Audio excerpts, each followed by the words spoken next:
Hey, everybody. Welcome, welcome, welcome. So glad to be here with all of you tonight. Should be yet another great late night conversation. So let's do it. Spoken of the American century. I say that the century on which we are entering can be and must be the century of the common man. A radical redistribution of economic power. I mean, we know that racism is just a byproduct of capitalism. Everything would be all right if everything was put back in the hands of the people. We need a government that will make sure Americans are taken care of and organize the economy to serve the people, not the profits of a wealthy few. We now have the techniques and the resources to get rid of poverty. We got to start getting out there with the people. Get out of the movement and get to the masses. We need a government of action.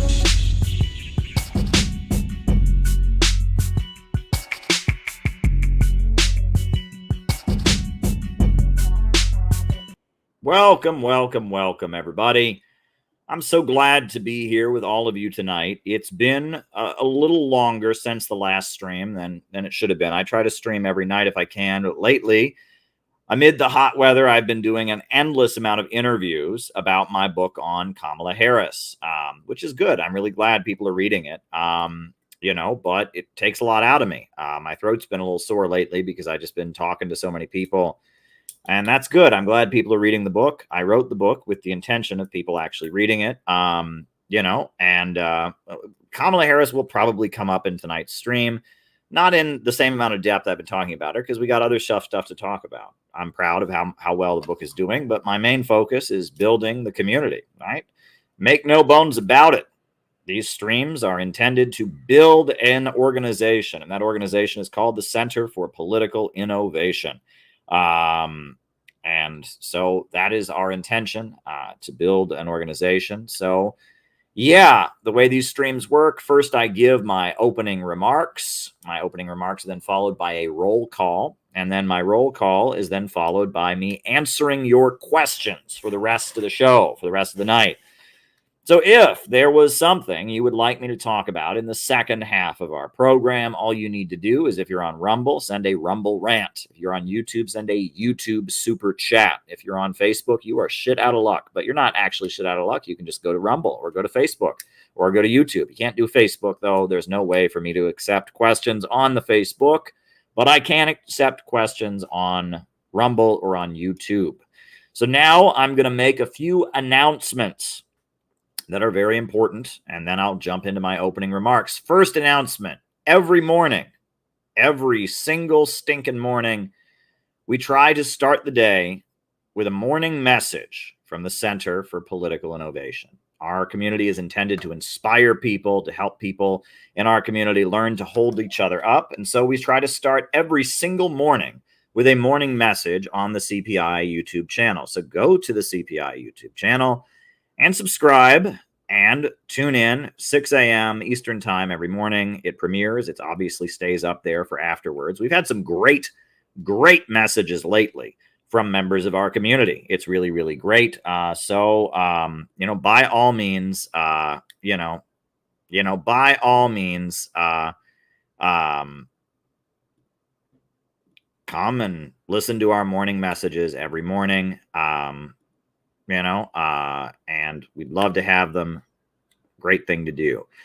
Now, on top of that, if you would like to help support other members of our community, one thing we really need people to do now is make morning messages, because we want to have a different person make a morning message every morning.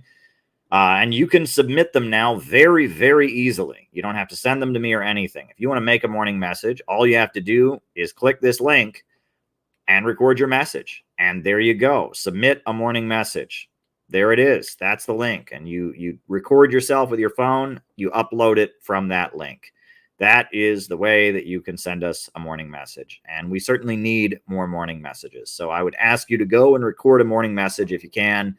3 to 5 minutes. Just take your phone out and say what you think people need to hear to start their day out in the morning. I will drop it in the Rumble chat as well. It's a very, very important thing. We need people to step up and support other members of our community.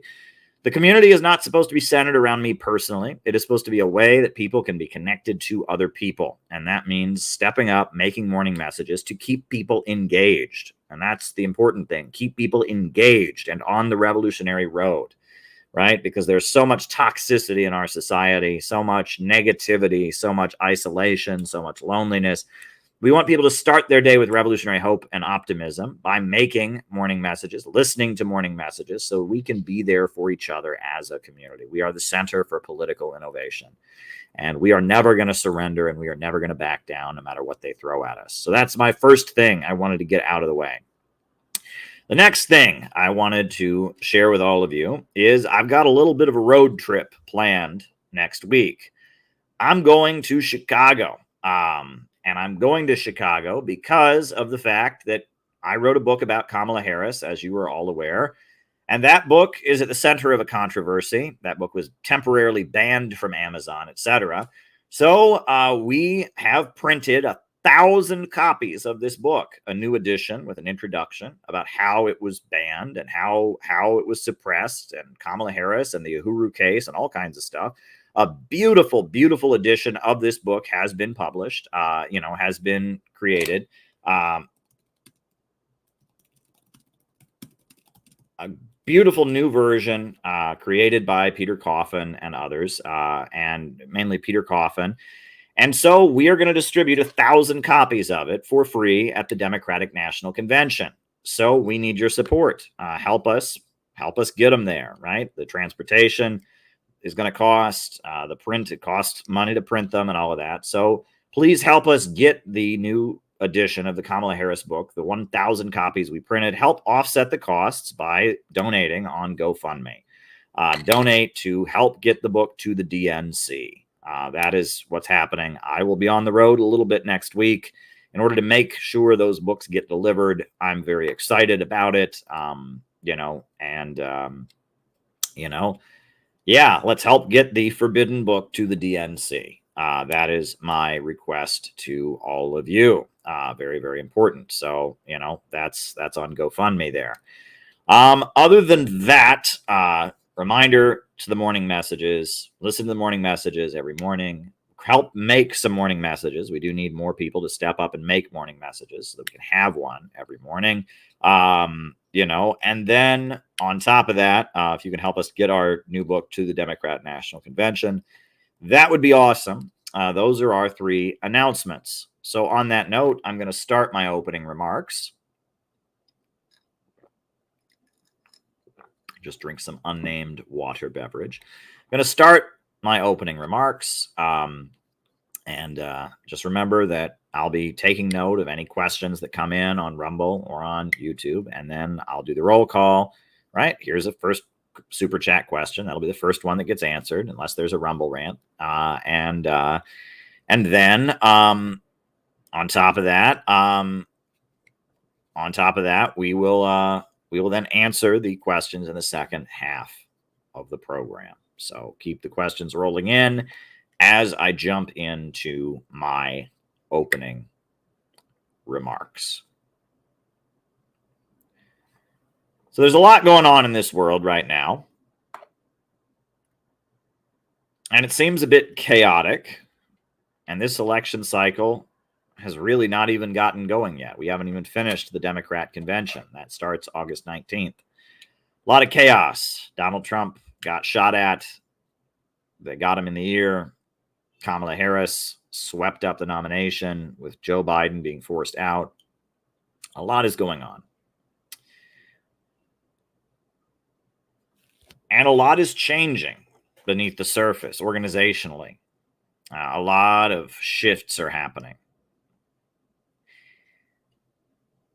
And I think all of this is good in a way, because my perspective is one that embraces historical progress.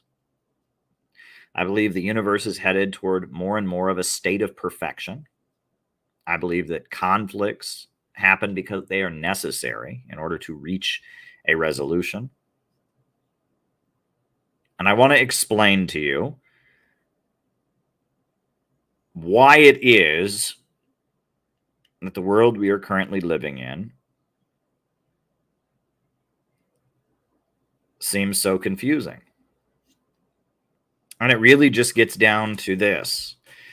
Human creativity, human creative power, the capacity of human beings to force the environment to serve them, to reinvent their relationship with nature in order to expand our life expectancy, expand our population, and make life more comfortable, has reached a point that it can no longer fit into the narrow restraints of a system where production is organized simply to maximize profits for private owners.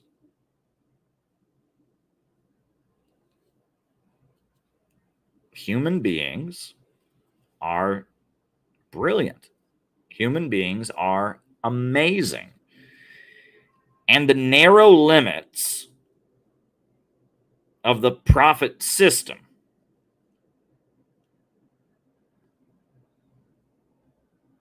are holding back our creative power and leading to a long-term economic crisis. And there are several ways that becomes obvious. The first of which that I always point to is self-driving cars. Self-driving cars should be a great thing because it would lead to this job called driving no longer being necessary. But in our system, self-driving cars, as Andrew Yang put it, would open the floodgates. There'd be riots in the streets. There'd be mass unemployment, millions of truck drivers, millions of Uber drivers, millions of taxi drivers, traffic court employees.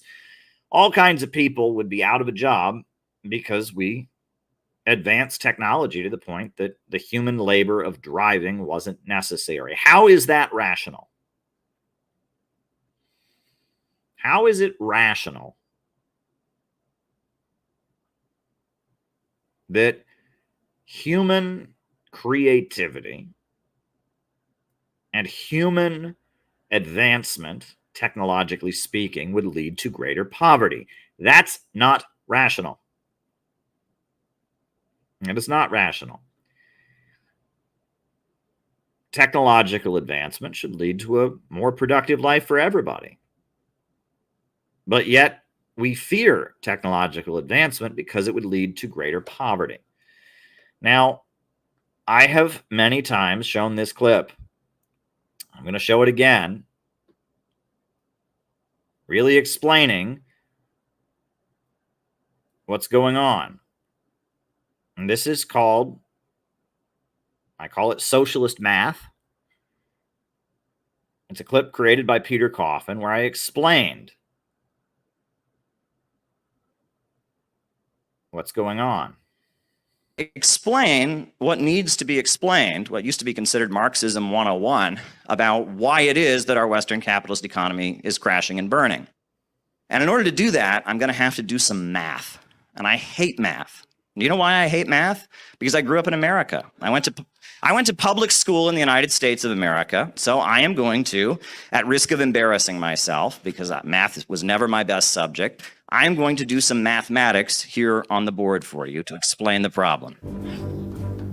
I very much enjoyed Caleb's speech. So if you are creating a product, right? If you're a factory owner, you're making a product, you are going to need the material through which that product is made, the manufacturing materials. So that'll be A.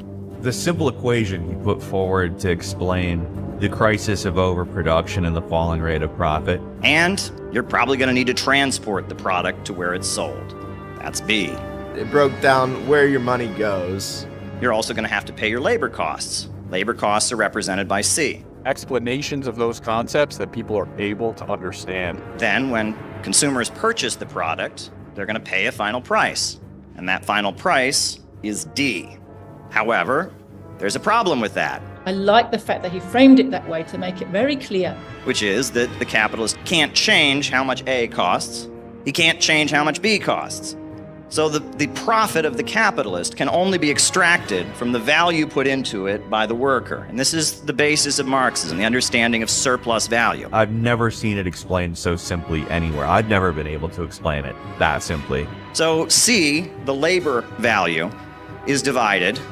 You have C1, which is what the worker actually gets paid. And then you have C2, which is the profit that the capitalist makes. And it all adds up to D, which is the final cost of the product. Now, the way people in the United States who talk about Marxism generally talk about this is they say, well, this is unfair. They say the worker is not getting paid the full value of his labor. But they're missing one of the most important points, which is not just that it's unfair and then people argue, well, what about the employer? He put up the money, doesn't he deserve to be? That's all a distraction. Because the important thing to understand is this.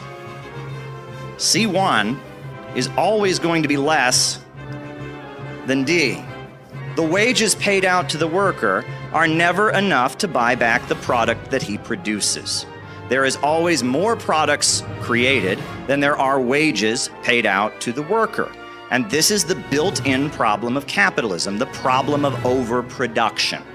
And it is always there in the capitalist economy. It never goes away.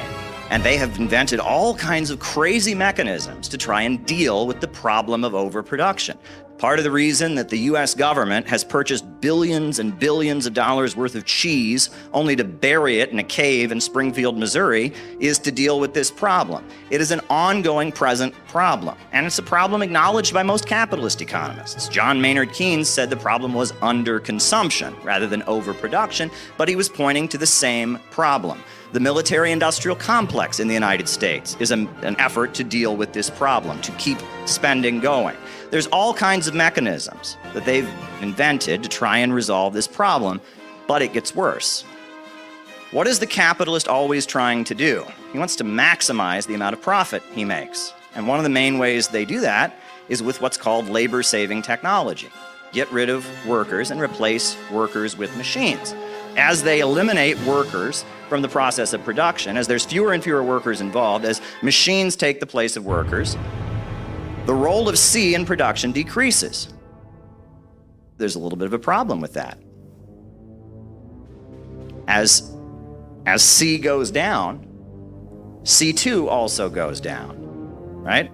As C decreases, C2 also decreases. And as the role of the worker in production is reduced, the rate of profit that the capitalist makes goes down. And this is called the tendency of the falling rate of profit. Only human labor creates value. And this is something that Adam Smith acknowledged. This is something some of the popes even acknowledge. Human labor creates all value. And so when you reduce the role of human labor in production, the amount of value created decreases, and the ability of the capitalist to extract surplus value also decreases. So this causes the capitalist to have to churn out even more products because he's making less and less of a profit on the overall product. He's making less and less of a percentage, so he has to churn them out. So this problem of the worker never being able to buy back what he produces and more products being created than are necessary, this problem becomes exacerbated. And this points to what is understood to be the deeply irrational. So there we go. That is what's going on right now. Human labor power is less and less involved in production than ever before. And in a rational society, that would be a very, very good thing because human beings have less work they have to do. And that we get more for less, and that should be great. But under a system where your only value is your ability to sell yourself to your employer, to rent yourself out to a boss, and the only way your boss can really make profits for himself is by extracting value from your labor, in a society where human labor is less and less necessary, when you've got artificial intelligence, when you've got 3D printers, when you've got machines that can do almost anything, this is leading to a disaster. And it's a completely unnecessary, irrational, man-made disaster that would not happen if we had a rationally organized economy. If we had a rationally organized economy, we could sit back and we could say, great, we don't need people to drive anymore. We've got self-driving cars. Great. We don't need people to sell stocks anymore. We've got computers that can sell stocks. We would be able to sit back and enjoy it and be more comfortable and be more happy. However, we live in a society where the guiding force behind production is the drive of private owners to make profit. And because profit is dictating production, and because human creativity has expanded far beyond the narrow limits and artificial restraints of the profit-oriented system, because of that, we are facing an ongoing crisis. And that is the basis of understanding everything that we're dealing with right now. Why is the U.S. government desperate to go to war with Russia and China and Iran and Venezuela? Why? Why is that? Well, it's because of the fact that the rate of profit that they are making is going down. It's because of the fact that the market is full of products that cannot be sold. It's due to the fact that they don't need workers at the assembly line anymore, and there's all kinds of excess people who have no place in this economy. And so they're desperate to reclaim foreign markets. They're desperate to reclaim and take control of markets that they have lost control of. And why is it that our elite are fighting with each other? Why is it that, it seems like a big section of the ruling class is very much against Donald Trump, but Donald Trump is on the defensive? And what's going on there? Why are social media algorithms being rigged against some candidates in favor of others? Well, in order for this to get fixed, the government has to step in. The government has to step in and try to impose some kind of regulation and control to get the economy to work. But if that control comes in, it's going to be at the expense of some rich people, and it's going to work in the favor of others. And so some people in the government want the government to step in and do things their way, and other people in the government want the government to step in and do things their way. And there's division among the ruling class about how the state should intervene and resolve the crisis. The capitalists are fighting with each other because their system is crashing and burning. Meanwhile, around the world, there's a big section of the world that does not have this problem. Russia, China, Iran, Venezuela, Cuba, Nicaragua, Vietnam, they don't have this problem. Why? They keep growing. Computers and all that. Are computers leading to poverty in China? No. China is becoming wealthier. Millions of people are being lifted out of poverty, and computers are making that more and more possible, because the economy there is run by 5-year economic plans, and even private corporations are controlled by the state, and they've got huge state-run industries, and the banks are controlled by the state and lend money based on what the state wants. And so they're able to have technological advancement and just keep speeding forward. And the same goes for the whole set of anti-imperialist countries. This whole new economy that's rising around the world is not one in which production is organized for profit. It's rather one where society, the state, controls the means of production and utilizes state control and central planning to make sure that growth continues. The essence of what we are for is economic growth. We are for economic growth, and we are for the state stepping in and controlling the economy to make sure that growth continues. That is what we are for. We do not want a society where the market and the dollar is the dictating force. We want rational planning and control of the means of production so that growth is no longer restrained. And small business owners and people being creative and people becoming wealthy out of their own innovation and their own ideas is a very, very big part of what we want. And if you go to China, that's a really big part of how their economy works. All kinds of people starting their own businesses, software companies, computer companies, new ideas. That's what makes it work. Nicaragua, the strength of their economy is their micro entrepreneurship program, where the government is actively going out and giving people incentive to start their own companies with loans and their micro entrepreneurship programs. Start a restaurant in your neighborhood that's a worker cooperative owned restaurant, or start a basket weaving business, or start your own business. They're doing it. And throughout the countryside in Nicaragua, they're breaking down the division between the cities and the rural areas. They have the slogan, grow where you are planted. And they urge young people not to pile into the cities, but rather to make the rural areas flourish. And they grow their own food, and their agricultural sector is blossoming. And you can go eat in restaurants where all the food is grown locally. That's Nicaragua. It's part of their planned economy. All right? And you go to Vietnam. The World Economic Forum has marveled about Vietnam's economic miracle. And what is Vietnam's economic miracle? The state has built a huge amount of infrastructure, access to the internet, electrification. The state has provided a huge amount of education, and the state loans money to people in Vietnam, and they start their own businesses, and the tech sector is booming, and Vietnam is having a huge economic expansion because they plan and control the means of production. It is not the chaos of the market that is in control. There's plenty of people starting businesses. There's plenty of people making money. But you have a state that came out of a popular revolution, and you have a well-organized population to back up that state that controls the means of production, that controls the economy, that controls the lending of money, that regulates and controls the natural resources so that growth can expand. Russia is another great example of this.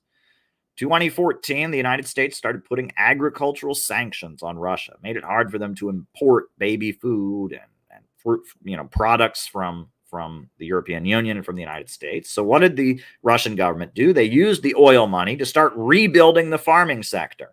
And right now, Russia is having an agricultural boom. Some of the biggest harvests they've ever had in their history. They are becoming the world's leading producer of wheat. They've got cattle over there. They're doing amazing things in Russia right now because they said so. Because the state that sees its job as overseeing economic growth said, this is what we need to do to make sure we continue to create economic growth and provide for our people. This is a different kind of economic setup than we have in the West. In the West, profits are in command, and the state is run by huge multinational corporations that make their profits by going across the planet and seizing countries as captive markets and holding back economic development and impoverishing people, and making sure the wealth of the world flows into the hands of a few international bankers. And in the new rising economy in the world, it's organized in a separate way. It's organized in order to make sure that economic growth continues because the state is rationally controlling and planning the means of production. And there is a market sector, and there are private corporations, and there are people who are very, very wealthy, and there's plenty of inequality, and they have problems with corruption, and that we don't want to pretend these societies don't have their problems. But they don't have the problem of human creativity and human brilliance being restrained by the irrationality of the market. And they don't have the problem of people becoming homeless because there are too many houses, and people becoming hungry because there is too much food. They don't have to buy millions of pounds of cheese and bury it in a cave to keep the price of dairy from dropping so far that the farming sector collapses. They don't have to do that. They don't have to pay farmers not to grow crops in order to keep the cost of food high enough that farmers don't go out of business. They don't have to do that, right? A lot of the irrationality that comes from the profit-centered mode of production isn't there any longer, and they are able to continue and grow and expand. And that is the primary contradiction in the world today, is that there are two systems in this world. There is monopolistic imperialist capitalism that is eating itself alive. There are the Western countries where the standard of living is dropping. There are countries in the developing world where the people are already poor and being kept poor by the domination of big banks. There is a military-industrial complex that makes profit from war and militarism. There is a desperate drive to destroy other countries that have broken out of their system and reclaim them in order to keep their system going. There is a lack of need for people at the assembly line. There are so many people that have no place in the economy now that high tech has come in. The Western societies are entering a long-term political, economic, and social crisis because our system is outmoded. The capitalist mode of production is outmoded. Production organized for profit is outmoded. The artificial restraints of this system have gotten to the point that human creativity and brilliance can expand far beyond them. And sections of the world that don't have such artificial restraints are continuing to expand. And that's what we need to understand about what's going on in the world right now.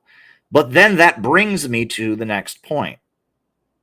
Right? Those of us who are anti-imperialist, those of us who sympathize with Russia and China and with working people and the working families of this country that are struggling right now, we have our answer. We would like there to be an economy in the United States that is organized to serve the people, not the profits of a wealthy few. We would like the state to hire millions of unemployed and underemployed people and have them repave our roads and build high-speed railway and build new universities and schools. We would like the United States to have a tech upgrade and millions of unemployed people be hired to go and work and build and construct and modernize this country. We would like oil and natural gas and coal and timber and all the natural resources of this country to be under public ownership. So the wealth of our natural resources goes into the public budget. So the burden of taxation is taken off the population so that we as a society become wealthier as a result of our natural resources.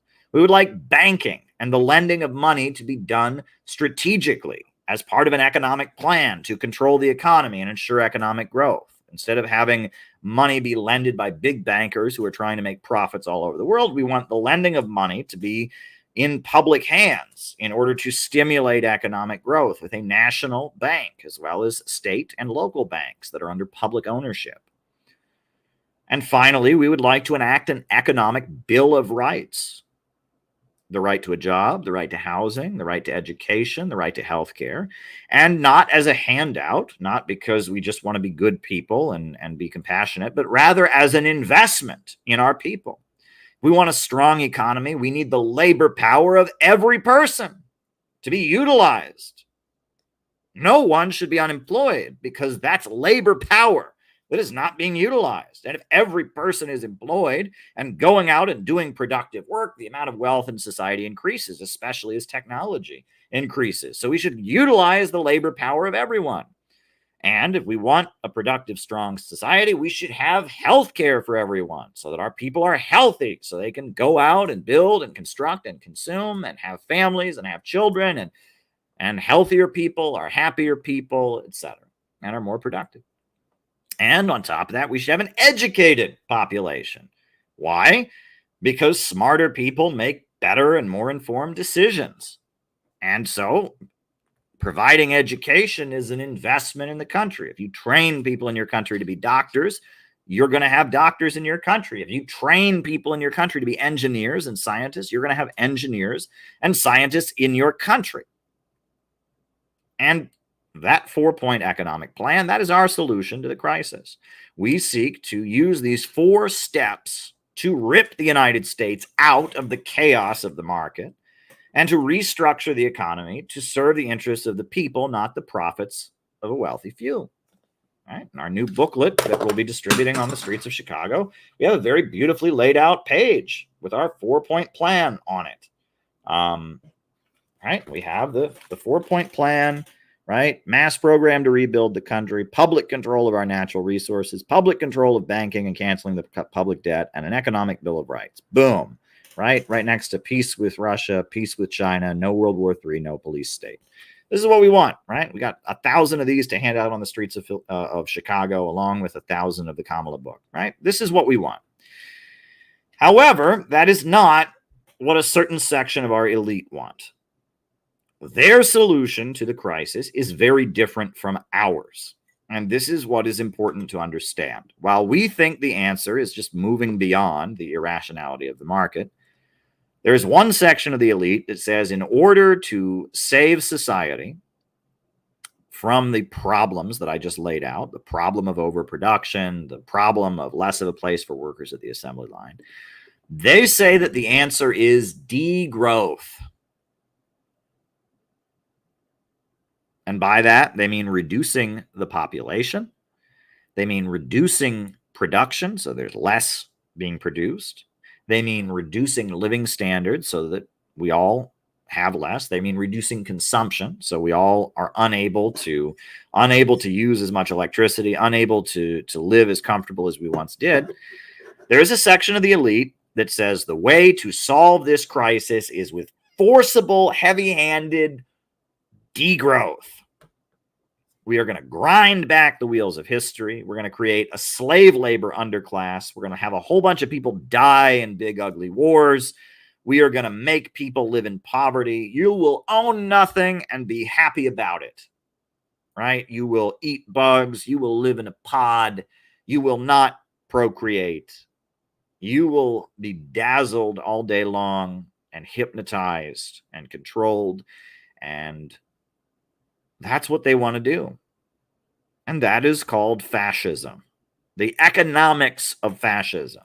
Fascism isn't people being racist. People have been racist a lot. Racism isn't good, but that's not the essence of fascism. It's not authoritarianism. Authoritarianism exists,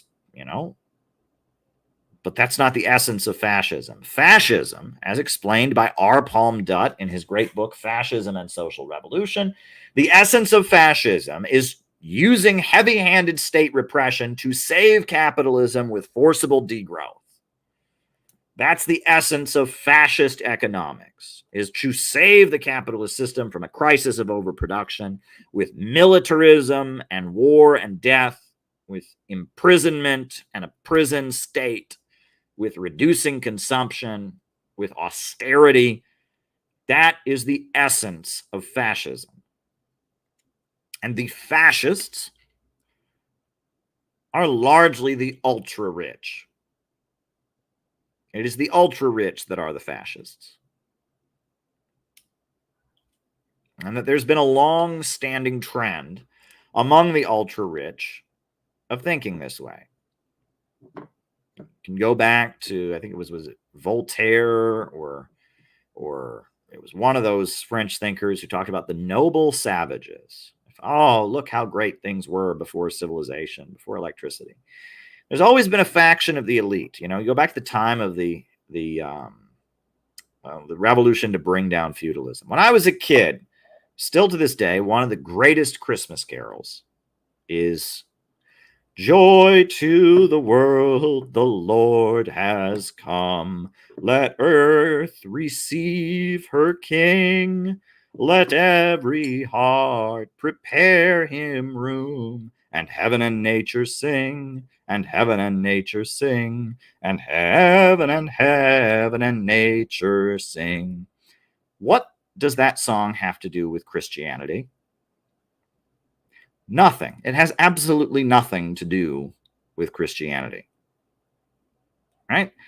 If you listen to that song, right, it's from the 1700s. That became a popular Christmas song, "Joy to the World." You listen to the lyrics, that has nothing to do with Christianity. Right? The song is pagan because among the bourgeois revolutionaries that were rising up to overthrow feudalism, there were two trends. One trend was what they called scientism, or the cult of reason, which was ultra-scientific, atheistic, and materialist. And the other was neo-pagan.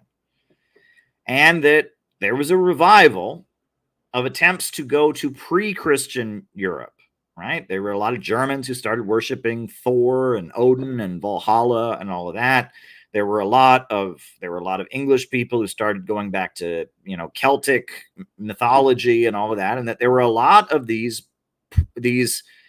bourgeois revolutionaries who their response to the overthrow of feudalism and their struggle against the Roman Catholic Church, which they viewed as a feudal institution, was to become primitivist, to long for a pure idyllic time before civilization and technology and all of that. There's always been a trend among the bourgeoisie that has thought this way. And, you know, they idealize the primitive. They think, you know, that human beings are a cancer on Mother Earth. They think everything was better before technology came along. You know, the noble savages thing, that's always been around, right? And it's rooted in anti-humanism. They like nature and they don't like people. They view people as scary, frightening, as the mob of dangerous rabble who might get in their way. And that this was a big part of Nazism.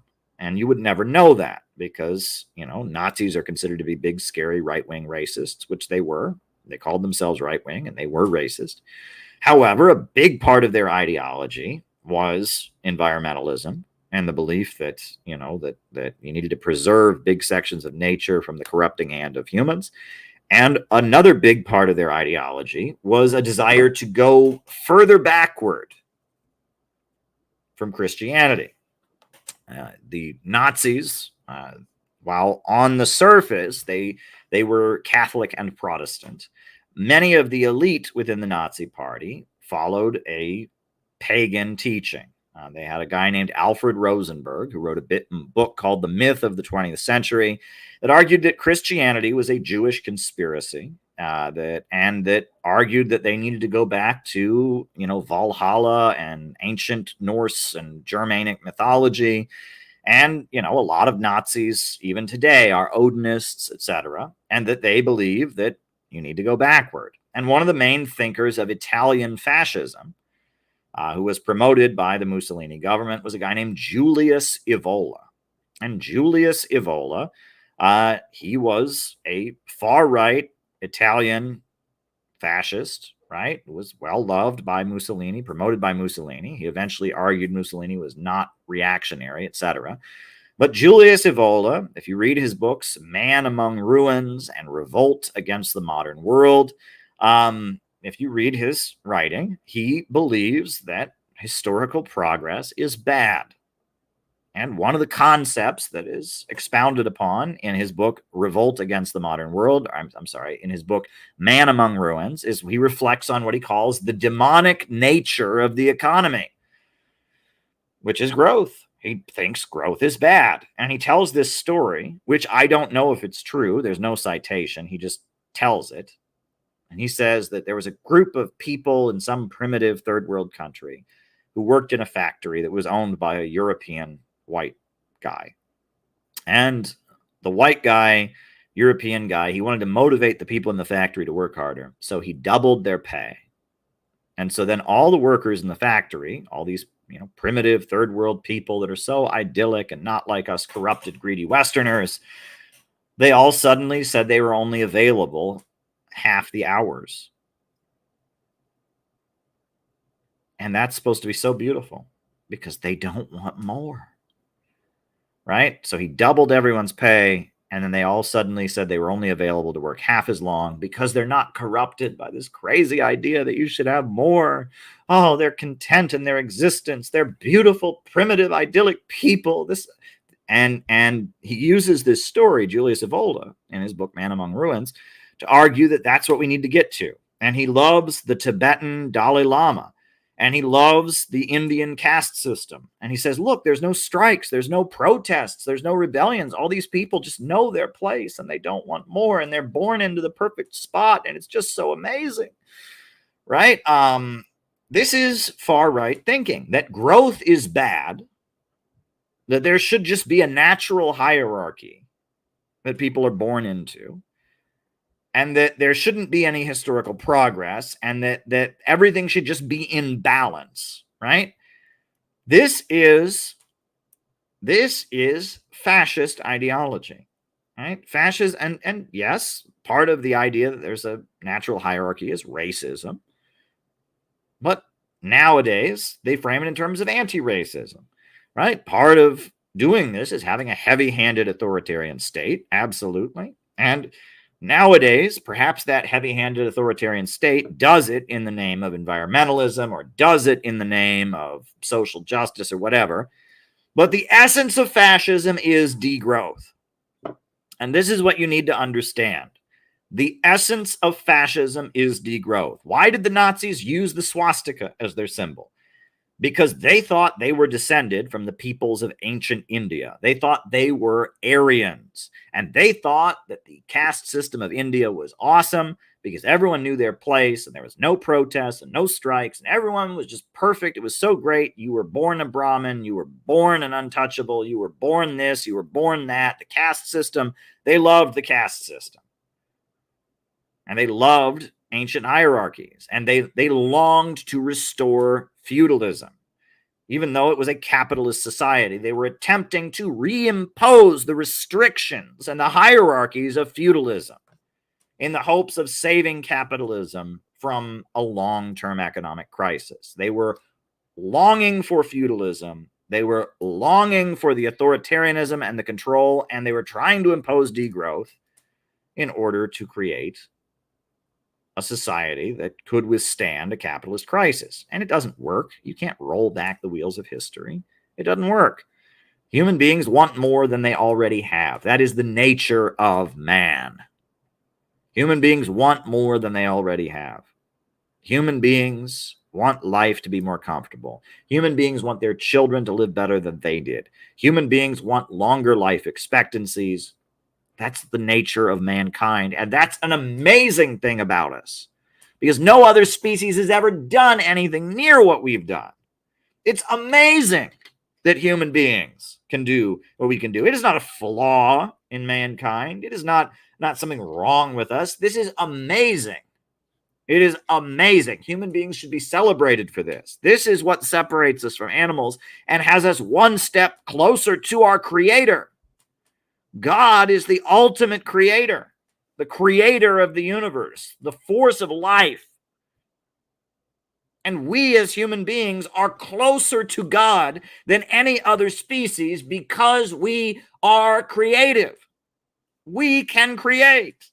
We can reinvent our relationship with nature. And that's beautiful. And God breathed life into us and gave us souls. And that's something to celebrate. It's not something to be ashamed of. That's not something that's a curse. Why do these human beings? No, that's great. That is great that we can strive to create as our Creator did, that we can strive to invent as our Creator did, that we can strive for the kind of perfection that our Creator has. This is an amazing aspect of human experience, right? And that's what's important to understand. However, fascism says the opposite. Fascism says that human beings are a cancer and they're just always expanding and there's always more of them. And if you there was a congressman in South Carolina and he called for cutting off food stamps to low-income families. And he said, if you feed wild animals, they breed. That's what he said. Well, that's how the ruling class sees us. They don't want us to eat more because we'll breed, right? That's what they think of us, right? And they don't want us to expand, and they don't want our life expectancy to go up, and they don't want living standards to increase. They want to contain us. Right? They want to cull the herd. They want to reduce consumption. And that is something we must resist. We must resist that. We don't want to be culled. We don't want to be degrown. We don't want to live in a pod. We don't want to eat bugs. Right? We don't want to be restrained. Right? We want the amazing beauty of what it means to be a human being to expand and grow, right? And that is the contradiction. And the only way the artificial restraints on human creativity imposed by the capitalist system can be eliminated, right? The way to get beyond it is to create a system where growth is no longer restrained by the irrationality of the market. The way to get beyond it is to have a system where profit no longer controls the means of production, and we have a rationally organized economy, so growth is no longer limited, and we can reach the ultimate goal of communism, the higher stage of communism. What is it? How is communism the ultimate fulfillment, the ultimate goal? How is it achieved? Well, it's achieved by creating vast abundance. If you read the Critique of the Goethe Program by Marx, he says, communism is a society where labor becomes life's prime want and no longer a necessity, meaning people work only because they feel like it. They don't have to anymore. That is what the higher stage of communism is. It is a world where the springs of cooperative wealth flow more abundantly, where there's no division between physical labor and mental labor, because technology has advanced to the point that there's really no difference between people who work with their bodies and work with their brains. Springs of cooperative wealth flow more abundantly, and only then can the narrow horizon of bourgeois right be crossed in its entirety, and society inscribe upon its banners, from each according to their own ability and to each according to their needs. And that in the 20th century, there were many communist societies led by Marxist-Leninist governments that had great successes. The Soviet Union industrialized and raised people up out of poverty, built the world's largest power plants, the world's largest steel industry. It electrified an entire country, wiped out illiteracy, did amazing things. And China lifted itself up out of poverty. Cuba lifted itself up. And Libya, under the leadership of Gaddafi, lifted itself up. And many countries industrialized, built modern education systems, provided running water, provided universal housing, did many great things with their rationally organized and planned economy. But they were barricaded, and they were surrounded, and they were cut off from the global economy. And they were doing it without being able to trade with the West, and doing it in a state of constant military threat.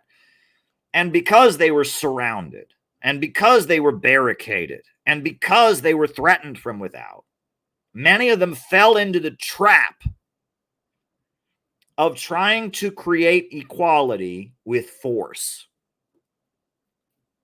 Many of them fell into the trap of saying, okay, maybe we can't create abundance because we're locked out of the global economy, but we can try to use heavy-handed government power to force equality, to force selflessness onto people. And that does not work. And if there's anything we've learned from the 20th century, it's that a planned economy is very good at industrializing. A planned economy is very good at mobilizing the public to build beyond the irrationality of the market. But you cannot force equality, and you cannot create an egalitarian society in poverty. Deng Xiaoping in China said, poverty is not socialism, but to be rich is glorious. And that his biggest critique of the Gang of Four was that they believed that China could transition to a higher stage of communism in poverty. You cannot do that. You cannot transition to a higher stage in poverty.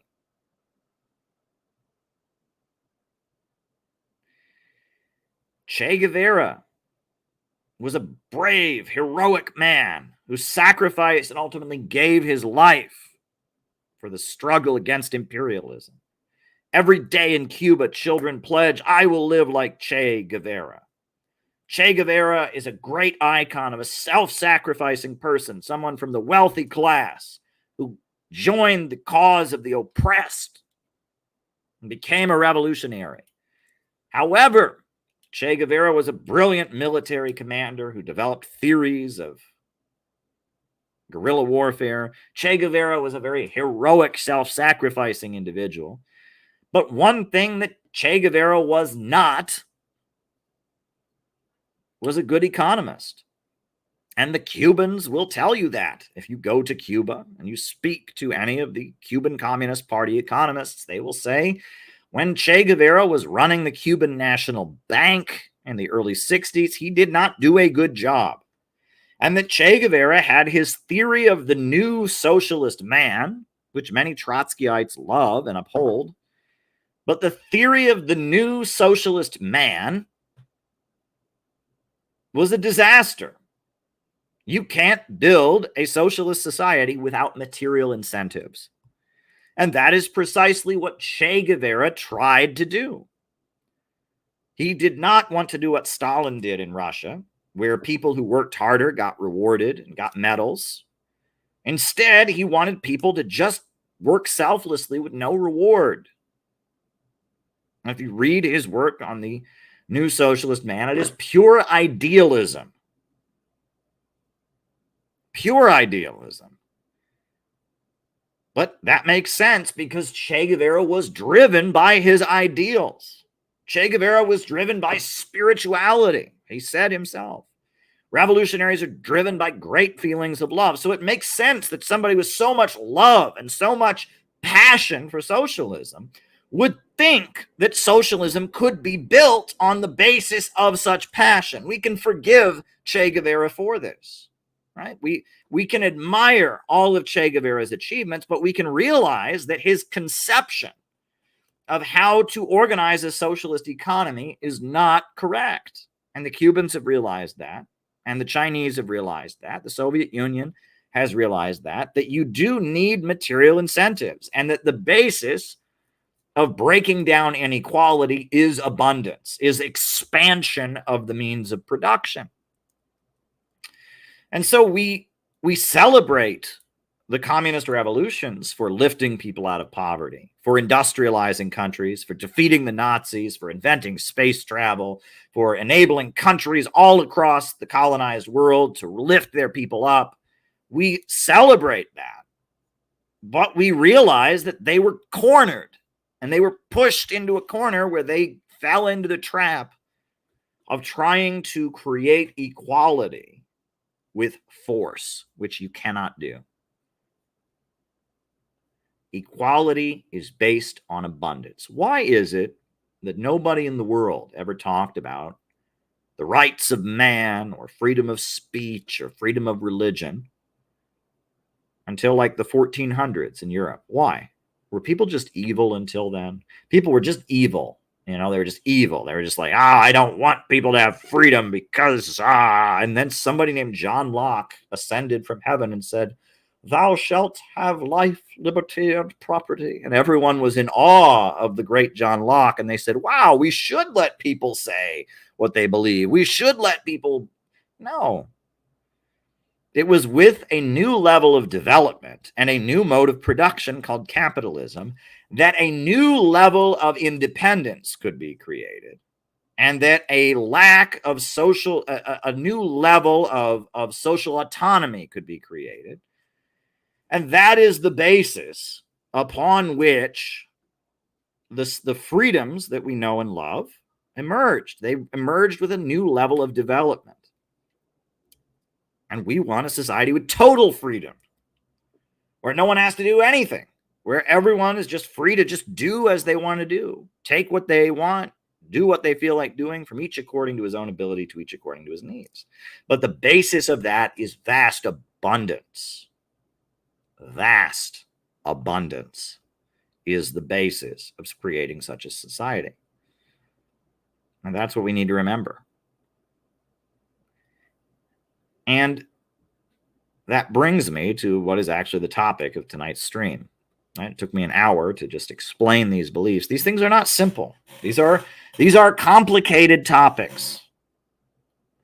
And this understanding of Marxism that I have here, I was talking to a friend earlier this week, and I realized how lucky I am that I got this understanding, right? Because the new left just completely abolished it.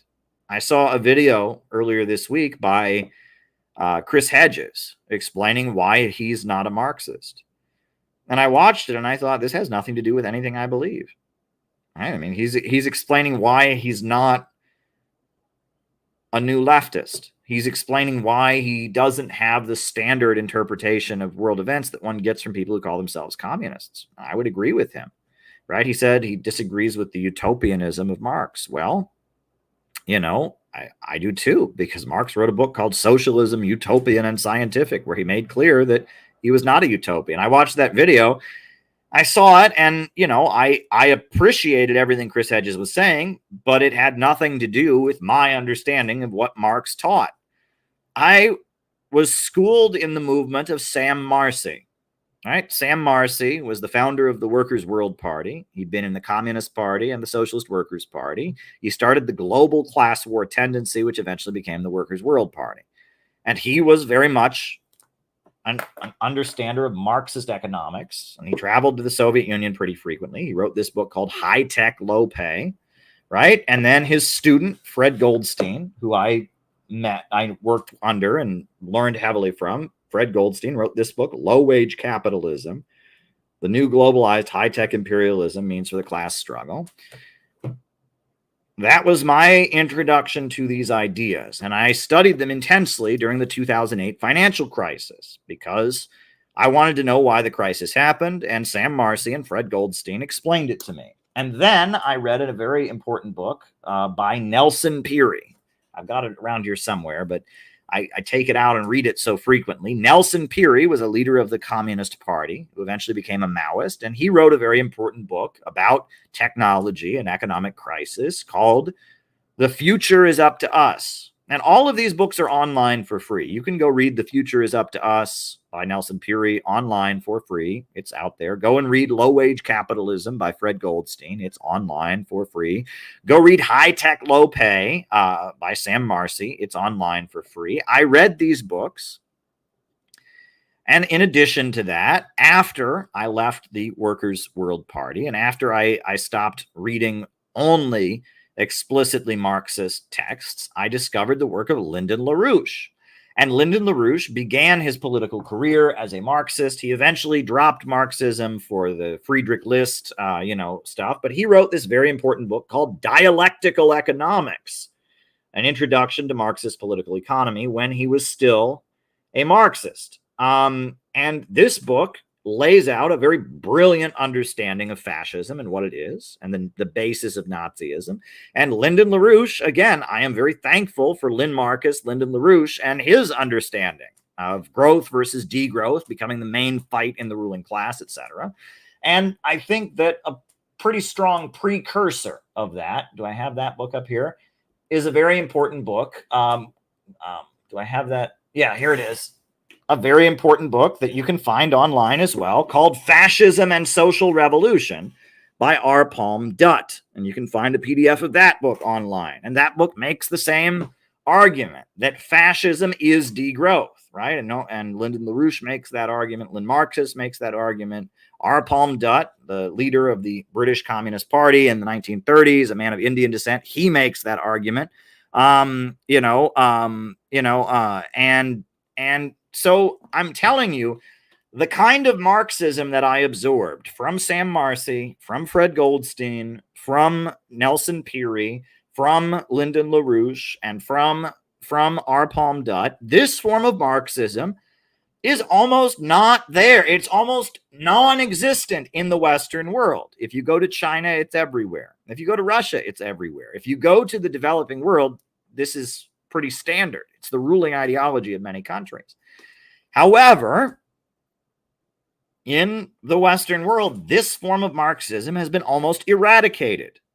People think that Marxism is people going around saying there's injustice in this world and I want to rebel and I want to tear it down and build heaven on earth. That's not Marxism. That has nothing to do with anything that is just written in those books that I just laid out to you, right?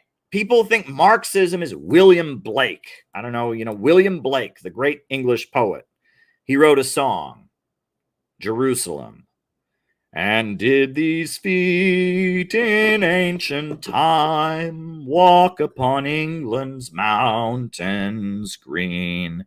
But anyway, the last verse of the song is, I shall not cease from mental strife, nor shall my sword sleep in my hand, till we have built Jerusalem in England's green and pleasant land. Meaning, we will keep killing.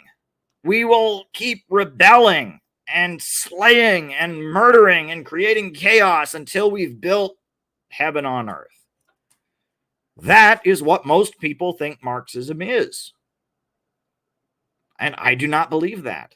And I do not want that. I do not want to keep killing. I do not want to keep slaughtering. And I do not think that the road to creating a rational society is paved with blood. Right? I do not think my ideology is not about destruction. It is about construction. My ideology is not about degrowth. It's about growth. My ideology is not about creating chaos. It's about creating stability. I mean, I'm telling you that my understanding of what socialism is and what Marxism teaches is completely contrary to 99.9% of people in Western countries who call themselves Marxists. I don't want violence and chaos and killing. I do not hate people. I do not want to punish people for having more privilege. I don't want degrowth. I mean, none of those things are in line with our beliefs. And that is why we are using the term innovationists to describe our ideology. We shouldn't have to do this. We should be able to tell people that we're socialists or communists. But communism and socialism has become such a different and contrary thing, we have to start at a different place. And by calling ourselves innovationists, we're pointing toward the essence of our belief, which is in innovation, in human beings and their creative power. Do you believe in growth? Right? Do you believe in innovation? Why Russia and China keep rising while U.S. society stifles innovation. The essence of what we believe is in innovation, in creativity, in growth, in expansion, in human beings and their drive. That is the essence of what we believe. And that is our understanding of Marxism. And the understanding of Marxism that Sam Marcy had, that Fred Goldstein had, that Nelson Peary had, that Lynn Marcus, Lyndon LaRouche had, that R. Palm Dutt had, that understanding of Marxism is a Marxism that celebrates human creativity, human historical progress. Marx called himself a Promethean. He said that he loved the ancient Greek legend of Prometheus, and he called himself a Promethean. And the followers of Lyndon LaRouche, after they abandoned Marxism, they continued calling themselves Prometheans. But we're not going to call ourselves Prometheans because that's not our thing. We are innovationists, right? We are innovationists. And that is the essence of what we believe, and that is the essence of what China is doing. That's the essence of what Russia is doing. That is the essence of what Venezuela and Iran and Cuba and all the anti-imperialist countries are doing. They are countries that want to grow. And in order to grow, they had to break free from imperialism. So that's the essence of what we were doing. But here's what we're up against.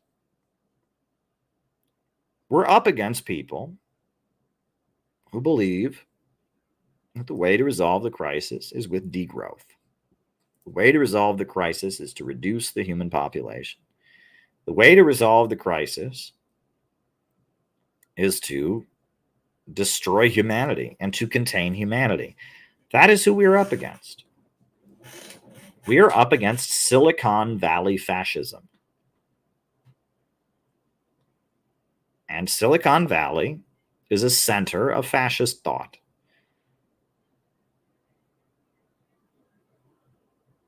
Silicon Valley was created by American intelligence, and I've been referring a lot to Marilyn Ferguson, the spiritual guru of Al Gore. Al Gore was widely attacked for saying, "I invented the internet."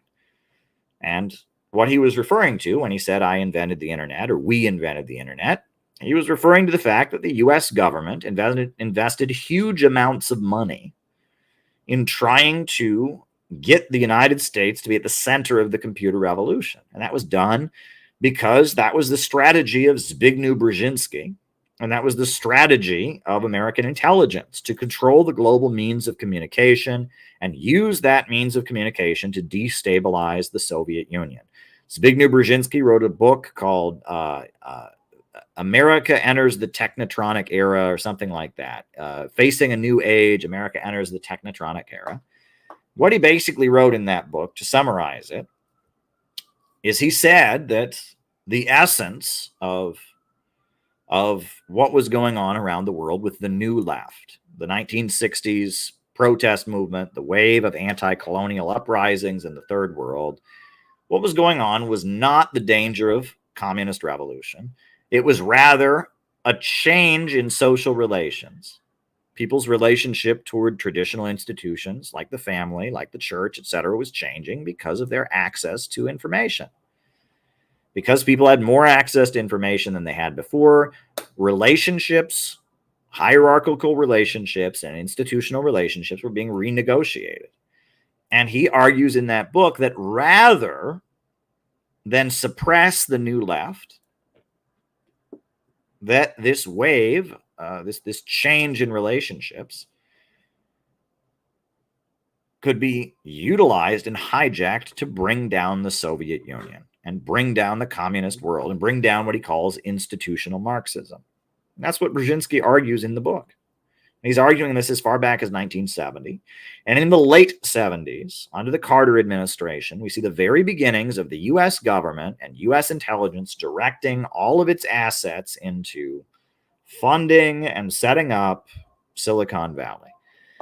In 1980, before Jimmy Carter leaves office, Marilyn Ferguson, who eventually becomes the spiritual advisor to Al Gore, who claimed to have invented the internet, Marilyn Ferguson writes a book called The Aquarian Conspiracy. And this 1980 manifesto that she writes is all about how there's an awakening going on in the world right now. And this awakening is not pro-communist or anti-communist. It's just about human enlightenment.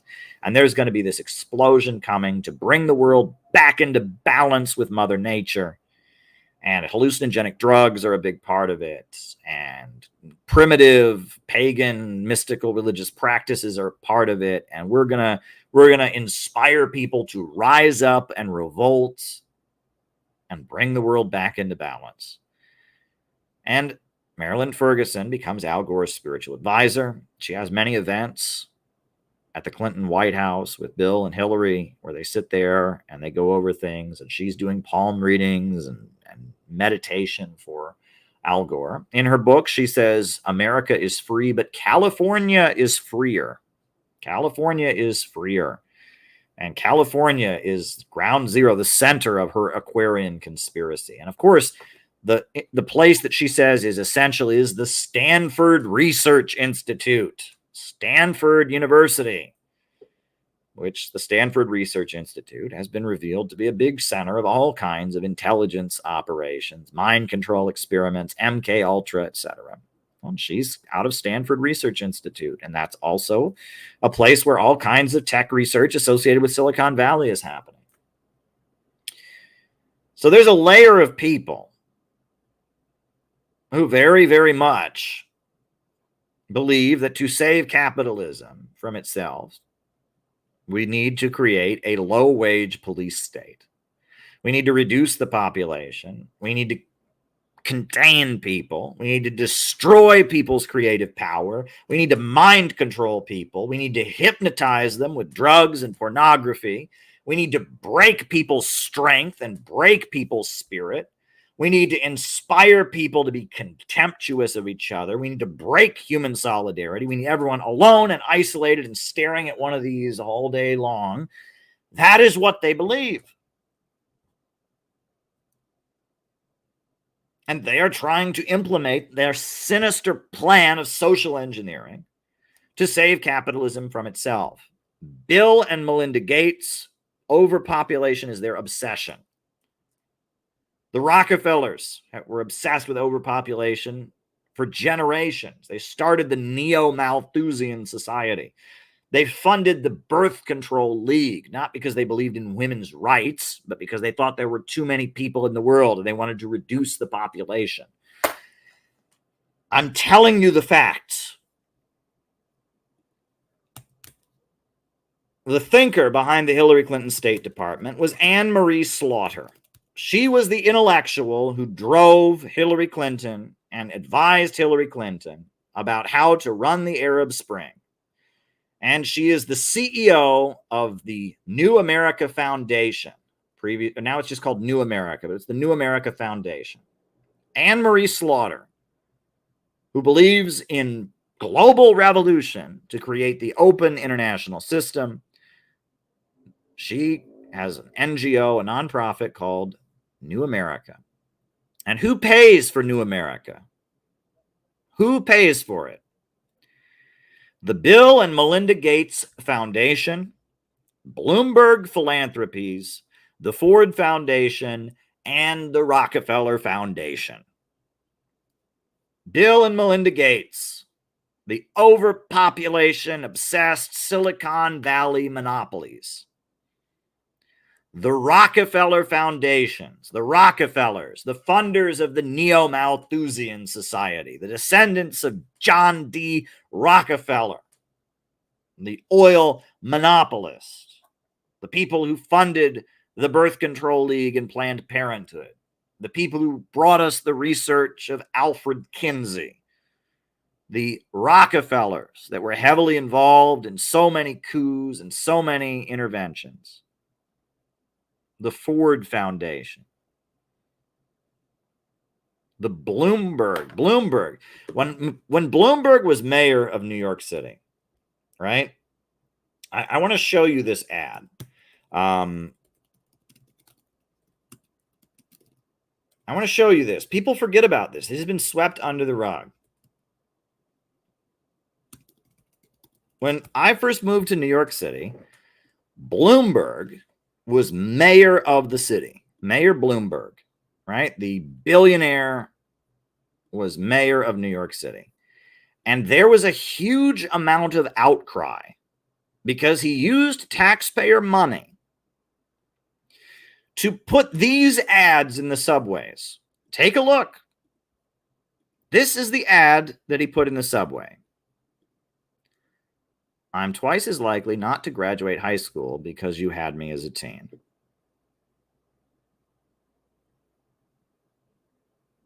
And people saw this ad as shaming pregnant teen mothers, as an advertisement for abortion.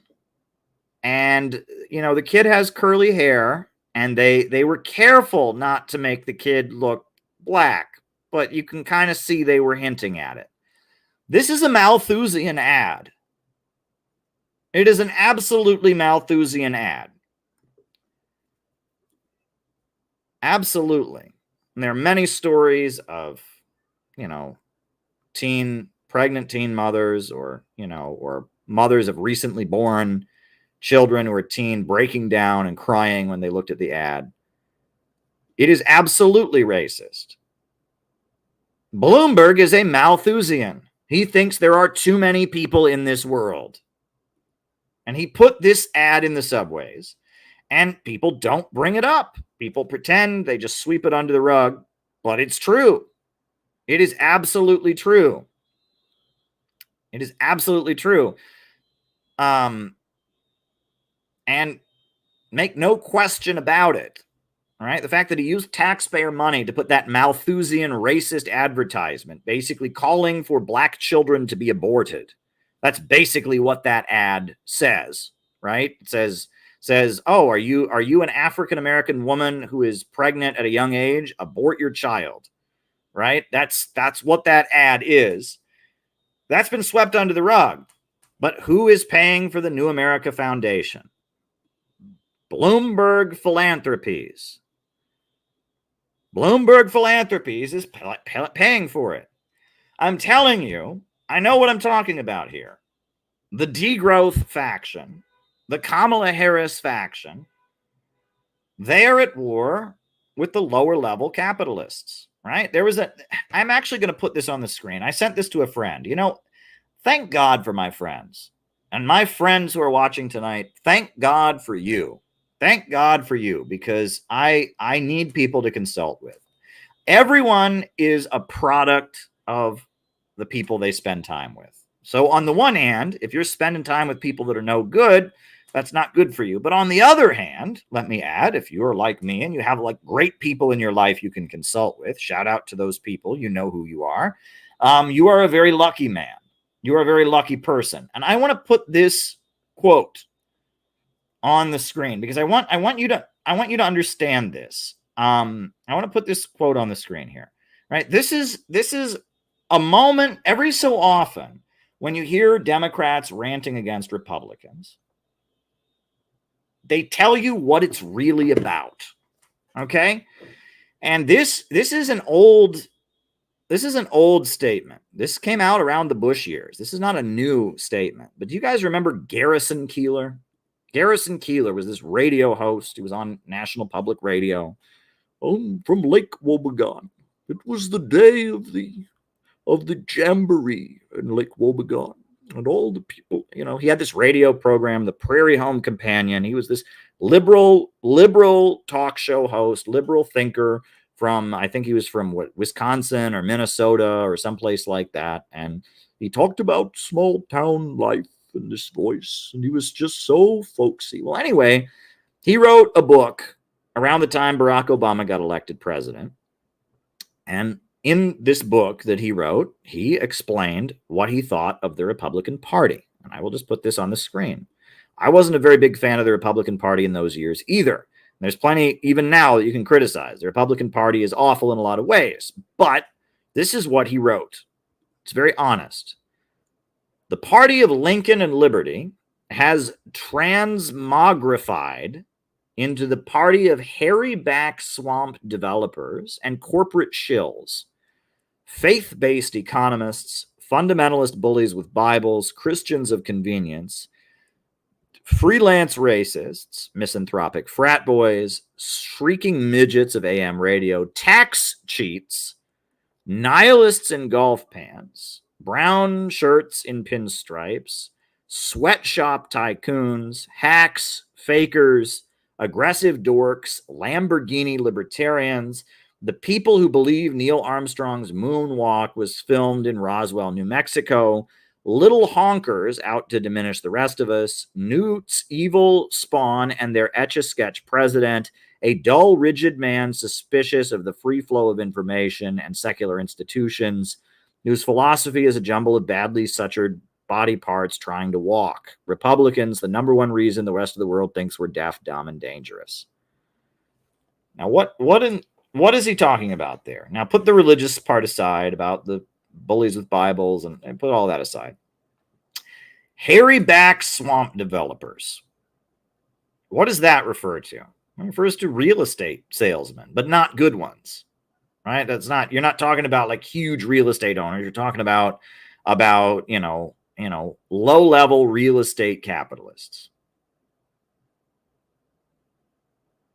What are Lamborghini libertarians?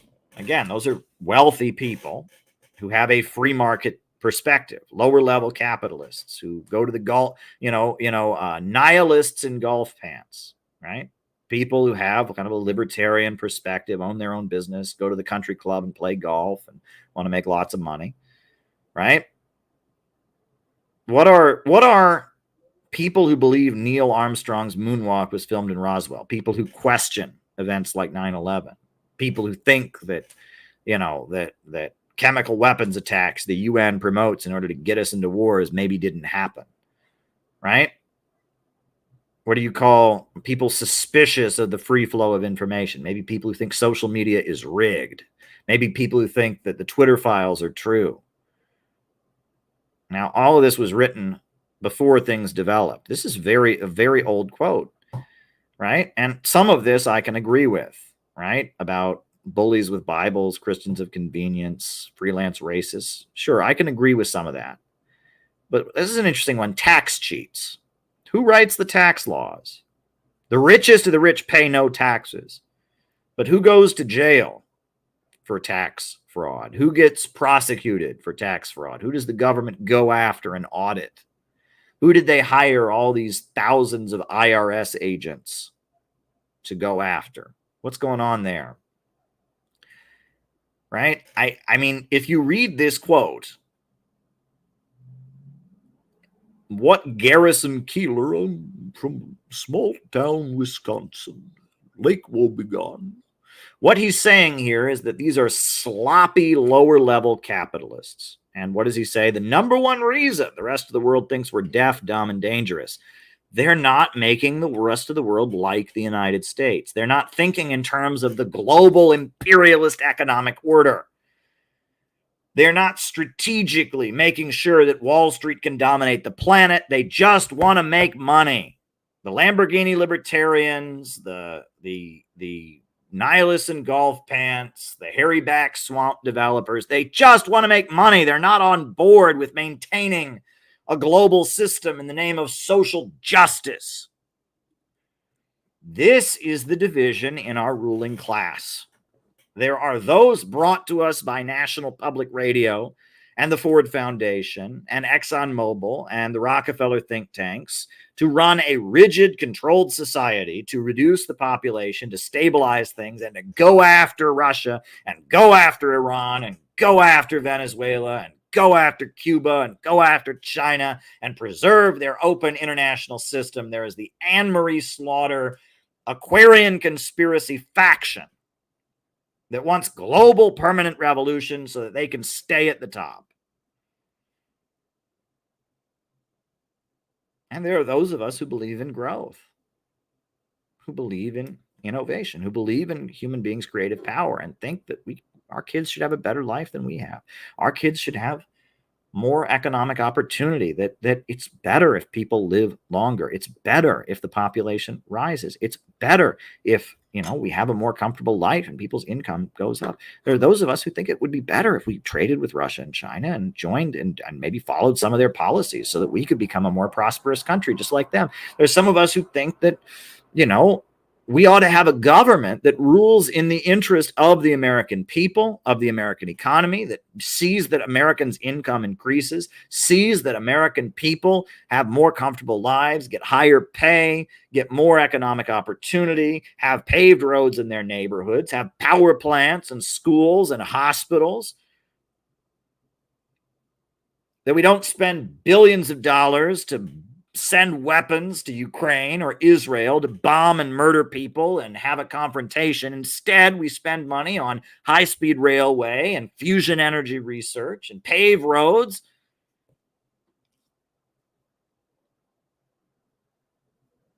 There are some of us who just want what normal human beings that aren't part of the woke cult want. Normal human beings want a better life. They want to see progress. They want their living standards to go up. They want to have children. They want to have a comfortable life. They want to see their living standards increase. They want peace in their community. They want stability in their country. They want their country to get along better with countries around the world, not to be involved in some kind of social justice crusade, always looking for someone to tear down. Most human beings, what most human beings want lines up very, very well with what we believe. And the sinister dark forces are using social media, and they are using their control of government institutions to try and foment a movement that wants the opposite of what humans want. A movement that is misanthropic and views humanity with contempt. A movement that is anti-human. A movement that wants to roll back the wheels of history. A movement that wants a heavy-handed authoritarian state to tell us what's right and wrong, to mobilize us in their campaigns, to incite us against our neighbors, to be canceling and calling out and condemning anyone who would have the wrong thought. This is what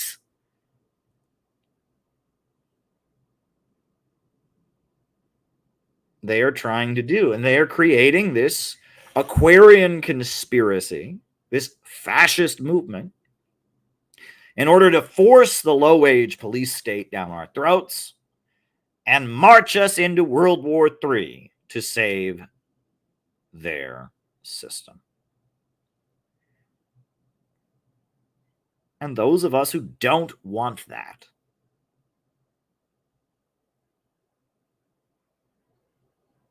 we've got to understand the facts. We got to know why it's happening, and we got to find a way to intervene. Now, this is where this stream is going to get interesting, because I have spent my entire adult life, and let me just throw this out there. I've said this many times, but I will repeat myself. Part of being mature is knowing your own strength. They say that, when you're a child, when you're growing, you spill things a lot. You knock things over because you don't know your body size, right? You're not as familiar with your body, right? The first time you drive a car, it's much more difficult than if you've driven the same car for 5 years. It's much easier, right? That you know your way. You come to adjust and accommodate. You know what you are capable of doing. And that the way that one gets through life is you know what you are capable of doing. You find things that you are capable of doing, and you go out and you do them. And then you challenge yourself to do better. And once you've done that, you challenge yourself to do better. That's part of what it means to be alive. That's part of human beings, that we think, what are we capable of doing? And we think of a task that we are capable of achieving, capable of pulling off. And we go out and do that task, and we reflect on it, and then we challenge ourselves to do something else. And that is the basic process of learning. You go through life. You think, can I do this? Okay, I can do this. And based on the fact that I know I can do this, I can try to do this other thing, right? That's life. Look, great example is my Kamala Harris book. 4 years ago, I got some information and I became obsessed, and I started researching Kamala Harris. And I thought, can I write a book about Kamala Harris? And I said, yes, I can. So I wrote the book. I found a layout guy to lay it out. I found a cover designer to design the cover. I found a proofreader to go over it and catch most of my typos. And I wrote a book about Kamala Harris, and I published it. And I said, can I do this? Yes, I can. And I did it. And it's paying off pretty well now. But I did it 4 years ago. Right? And that this is the challenge that all of us have. And this is something that I know a lot of people watching this struggle with. And that's okay. It's okay to struggle. Look, I can't do math for the life of me. There are a number of things I cannot do. I cannot do anything visual art oriented. I cannot film anything. I'm very bad with a camera. I cannot, do colors. And, if you ask me to design a book cover, if you ask me to film something or edit something and make it look nice, I can't do it, right? There are things I'm very good at, and there are things I'm not so good at. So I'm not here to attack anybody. That's not what I'm doing. I'm just telling you that one thing that I feel like a lot of people that understand the facts that I'm talking about in here, that understand everything I just said about what's going on, a lot of the people that are aware of what it is we're teaching on these streams, a lot of us struggle with the question of what can we do about it. And that a lot of us go back and forth between two false dichotomies, or most of us go back and forth. We get stuck in a false dichotomy, which is we can do nothing or we can do ridiculous things that we're not capable of doing. And this is really common. And I see it in many different forms, right? I see many people, we have to have a communist revolution. We have to have a revolution. No, they're all evil. We need to overthrow the government. Is that going to happen? No. So first they have the ridiculous, impossible fantasy. And then when they kind of touch down to earth, they're like, oh yeah, well, we can actually do nothing. That's a trap.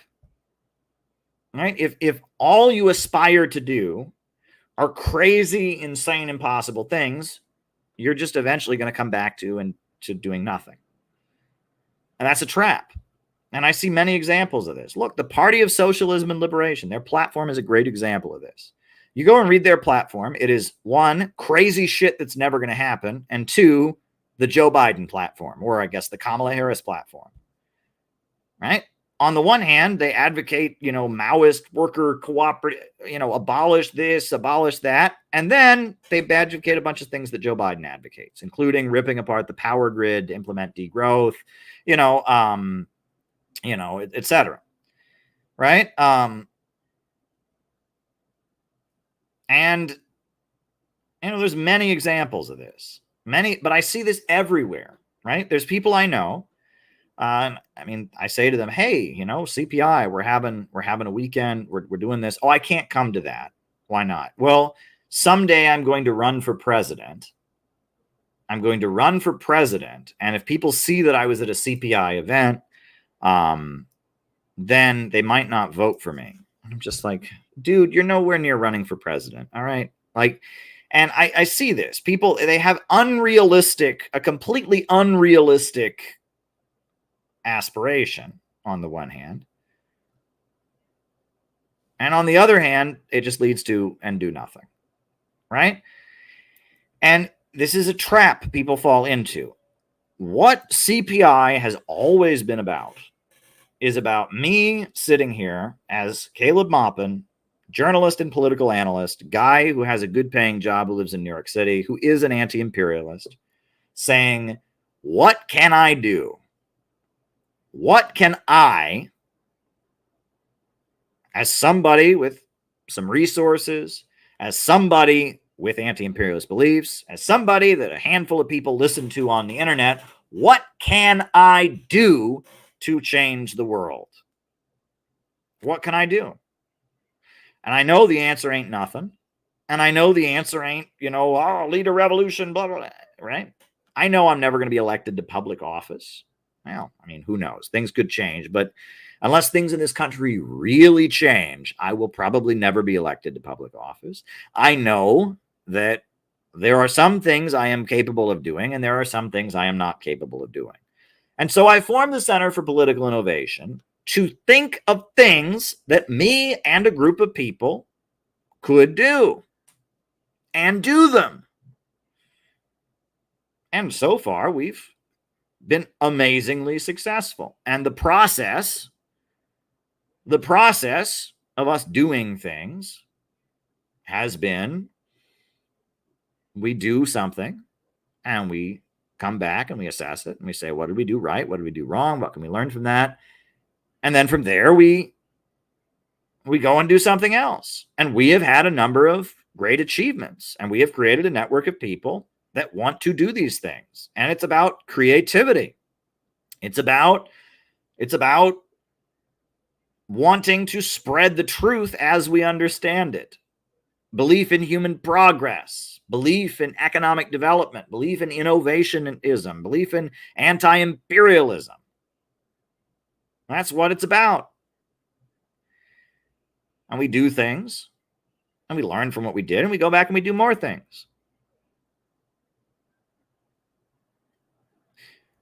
And that's what we did. That's why we exist. So we are doing some things right now. Number one, coming up at the Democratic National Convention, we're going to be handing out 1,000 copies of Do You Believe in Growth and 1,000 copies of the Kamala Harris book. And we're going to be distributing it there. We're going to leave our mark politically on the Democratic National Convention, on the protests surrounding it, on the people in the streets, etc. Great. We just had a meetup in New York City last night. 14 people were there. It was a meetup in New York City. It was pretty nice, pretty chill. We ate, we talked, we got to know each other. People of all different races, different ages, different backgrounds. We had younger people there. We had older people there. We had people who drove in from different states. We had people that are here that are New York City residents.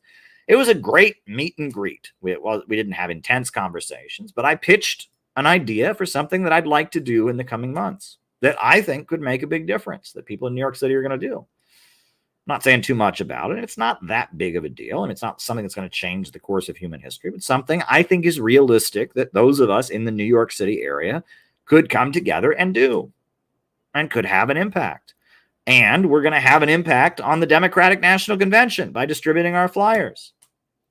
And we're doing a lot to support the Uhuru movement. We're about to start distributing door knockers that we're hanging on people's doors about the Uhuru case and supporting the Uhuru 3, right?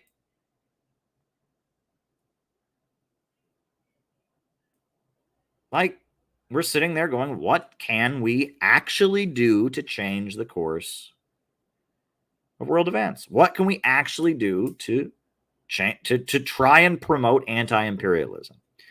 And at the meeting last night, I said what I said on Twitter. I said it on my patrons only stream on the 1st of August, Thursday night. I said it last night at the meetup, and I'm saying it now.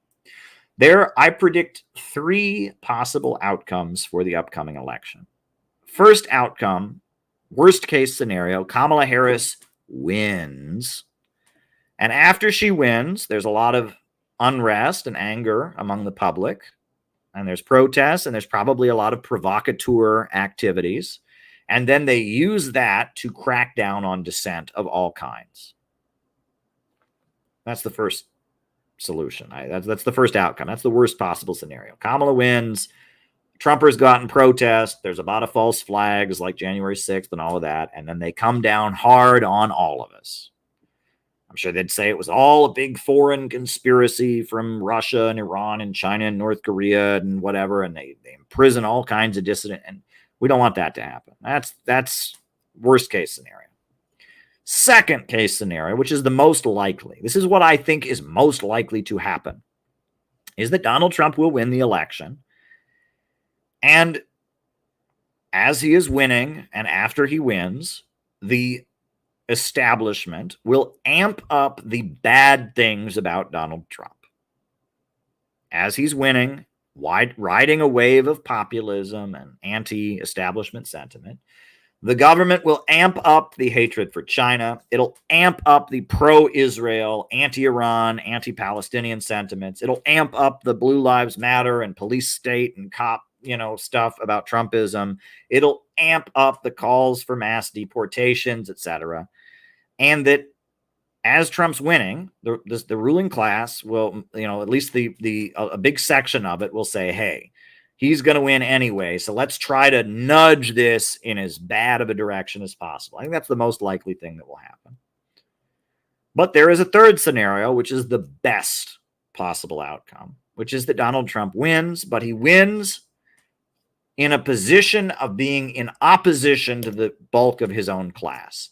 He wins, but he wins from the standpoint of pushing everything he's got against the war makers, against the Pentagon, against the deep state, against the billionaire monopolies and all of that. That Donald Trump is wildly popular, but the establishment lines up against him, and he's still able to pull through and become president. And if that happens, Donald Trump will have to deliver the goods to make the American people like him. And Donald Trump, if he's at odds with the rest of his class, he will have to be a Roosevelt. He'll have to be a Lincoln. He will have to be handing out the goods. He will have to be improving the lives of Americans. He will have to be taking dramatic moves that will make him very popular, and he'll have to do it very fast if he wants to stay in office.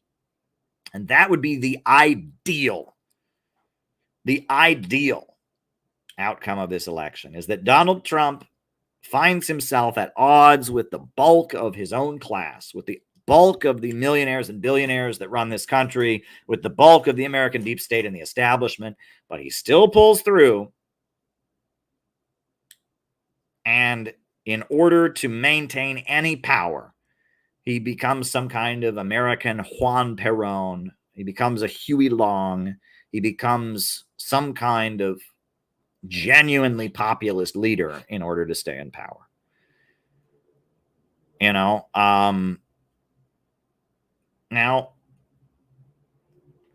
I think all three of those things are possible.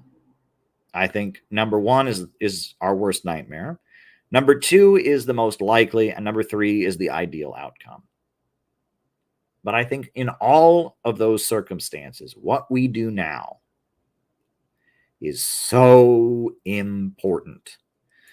And this is what the internet is rigged to convince you is not the case, right? What we do in the coming months could really make a difference under all three of those circumstances. Say number one, Kamala wins, there's a bunch of false flags, and they start cracking down on people like you wouldn't believe. That is going to show that our support for the Uhuru movement and our raising awareness about who Kamala Harris really is, and our making connections with victims of police state repression, with Tucker Carlson, who stood up for the Uhuru movement and has raised the alarm about the J6ers and all of that.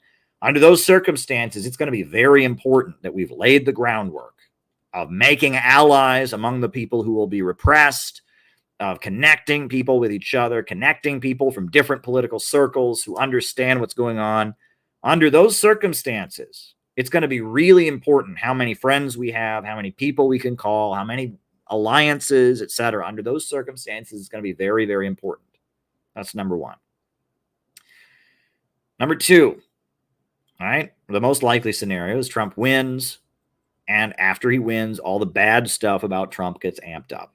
It's going to be really important that we do everything we can to not let the bad of Trumpism dominate the conversation. And it'll be very tempting to just run back to being regular leftists because they are not in power anymore. And now Trump has the upper hand. And it'll be very important that within the Trump circles and within the dissident circles and within the places where people voted for Trump for good reasons, that our message is out there. That we're saying, no, America first doesn't mean war with China. America first means learning from China and trading with China in a way that benefits both countries. That Israel first is not America first. Giving billions to Israel and escalating war with Iran, that's not good for America. That's not good for American working families. And the police state, Donald Trump is here to protect our freedom. That's what makes us Americans, is our belief in, that under those circumstances, it will be very, very important that we are there giving voice to the things that people who vote for Trump believe that are good, and that we don't join the liberal mobilizations and we don't retreat into leftism. That's something I will never do. I will never retreat into leftism. Right. And that's going to be tempting. If Trump gets in and he does bad things, it'll be tempting to just go retreat into being a leftist again. And if we do that, we're completely surrendering. Right. It'll be important that we hold our ground and stick up for the truth. And we don't there will probably be a lot of Trumpers that'll be confused. Right. That'll have supported Trump, but they'll see their guy, Trump, start doing bad things and they'll want to follow with that. And we're going to have to say to them, no. What makes the good things about Trump good is not this. And we'll have to engage with these people. So that's under that circumstance how important it will be. The third situation, Donald Trump gets in at odds with his majority of his class. I could see us under those circumstances becoming a very important organization very, very quickly. The fact that Donald Trump spoke to the Libertarian Party convention, the fact that Donald Trump has agreed to free the Silk Road guy. The fact that Donald Trump has said there will be a libertarian in his cabinet. Donald Trump is desperate for foot soldiers right now. He's desperate for people who can organize and get stuff done. And if Donald Trump, God willing, if Donald Trump gets elected in a position where he's at odds with the war machine and at odds with his own class, people who can do what we do, and can pull off the kinds of things that we've pulled off, that published books about Kamala Harris exposing who she really is, that organize anti-imperialist rallies and conferences, that have a real network of real people who can get real shit done. Not an internet fandom, but a real organization. We're going to be really, really important under such circumstances. North Korea has already said that if Donald Trump is reelected, they will restart negotiations. They've already said that, right? And that the role that we play and the allies that we have made and the friends that we have made and the network we are building under circumstance number 3, we could become really important really fast. We could be having conferences of thousands of people in a year under those circumstances. Those circumstances are not likely. I think circumstance number 2 is the most likely. But under circumstance number 3, you could see how we could zoom into dramatic political relevance very, very quickly. Very, very quickly. So under all 3 of these outcomes of the election, we're not going to change the outcome of the election. We're not going to do that. No one's going to not vote for Kamala Harris because of something CPI did. No one's going to not vote for Trump because of something CPI did. Right? I mean, we're not going to influence the election results. But under any of the 3 outcomes of the election that I predict, we could have a very important impact. And our work in the coming months is very, very important. It's very, very, very important. What we do between now and November 5th will lay the basis for what we are able to do in the immediate aftermath of the election and what could happen in the coming months. And I take that seriously. I take that very, very seriously. And so if you want to be part of it, come along. Come on board. Right now, CPI, we are reincorporating at this time. We're in a new stage of our organization. We're calling ourselves innovationists rather than communists. Because calling yourself a communist doesn't make sense to most people. We understand communism very differently than most Americans do. We're calling ourselves innovationists rather than communists. We have had some big turnovers. There are some people who basically wanted us to organizationally freeze, right? They wanted the organization to stop growing. I do not understand it for the life of me, right? But that we had this understanding that we were going to set a new event, and I said we needed to have a new event sooner, and these people said, well, no, we couldn't do one for a whole nother year. And I said, okay, I'll accept that. But in that year, we have to become outreach oriented. We have to start bringing in new people. And so I said, okay, let's hold off. Let's hold off having a convention for a year, but let's use that time to learn to do real outreach and recruit new people. And that was too much. That was too much for these people. Making the goal of 400 people at our next convention, which I think we can very easily do if we learn to do real outreach and we really organize, that was too much. And there was basically just this demand that we organizationally freeze. And so at that point, there was some turnover. Some people left. But what has changed since then is that we've had dramatic increase in attendance in our Saturday Zoom meetings. And, more people have been coming to our meetings since then than ever before. And, we're printed a new book we're doing more than we ever did. We're actually zooming forward. Right. So that's great. That's great. I appreciate it. I appreciate it. And I'm happy about it. And, sometimes you have to change. One thing I don't understand. Well, anyway, I'm not going to dwell too much on this, but there's been some turnover. So right now, you can't join CPI on the website. But if you want to join CPI, you go to our website and click join, and there's an email address. And if you email that address, we will plug you in. People will be able to join once we have reincorporated, right? We can't collect money for a nonprofit that doesn't exist. That would violate the law, right? You cannot raise money for a nonprofit if there is no such nonprofit. So we cannot collect dues money in the month of August while we are in the process of reincorporating. And that is correct. That is necessary. But we are not freezing organizational activities. In fact, we're doing more than we've done for months. And I'm excited about the new CPI. This is called the innovationist turn.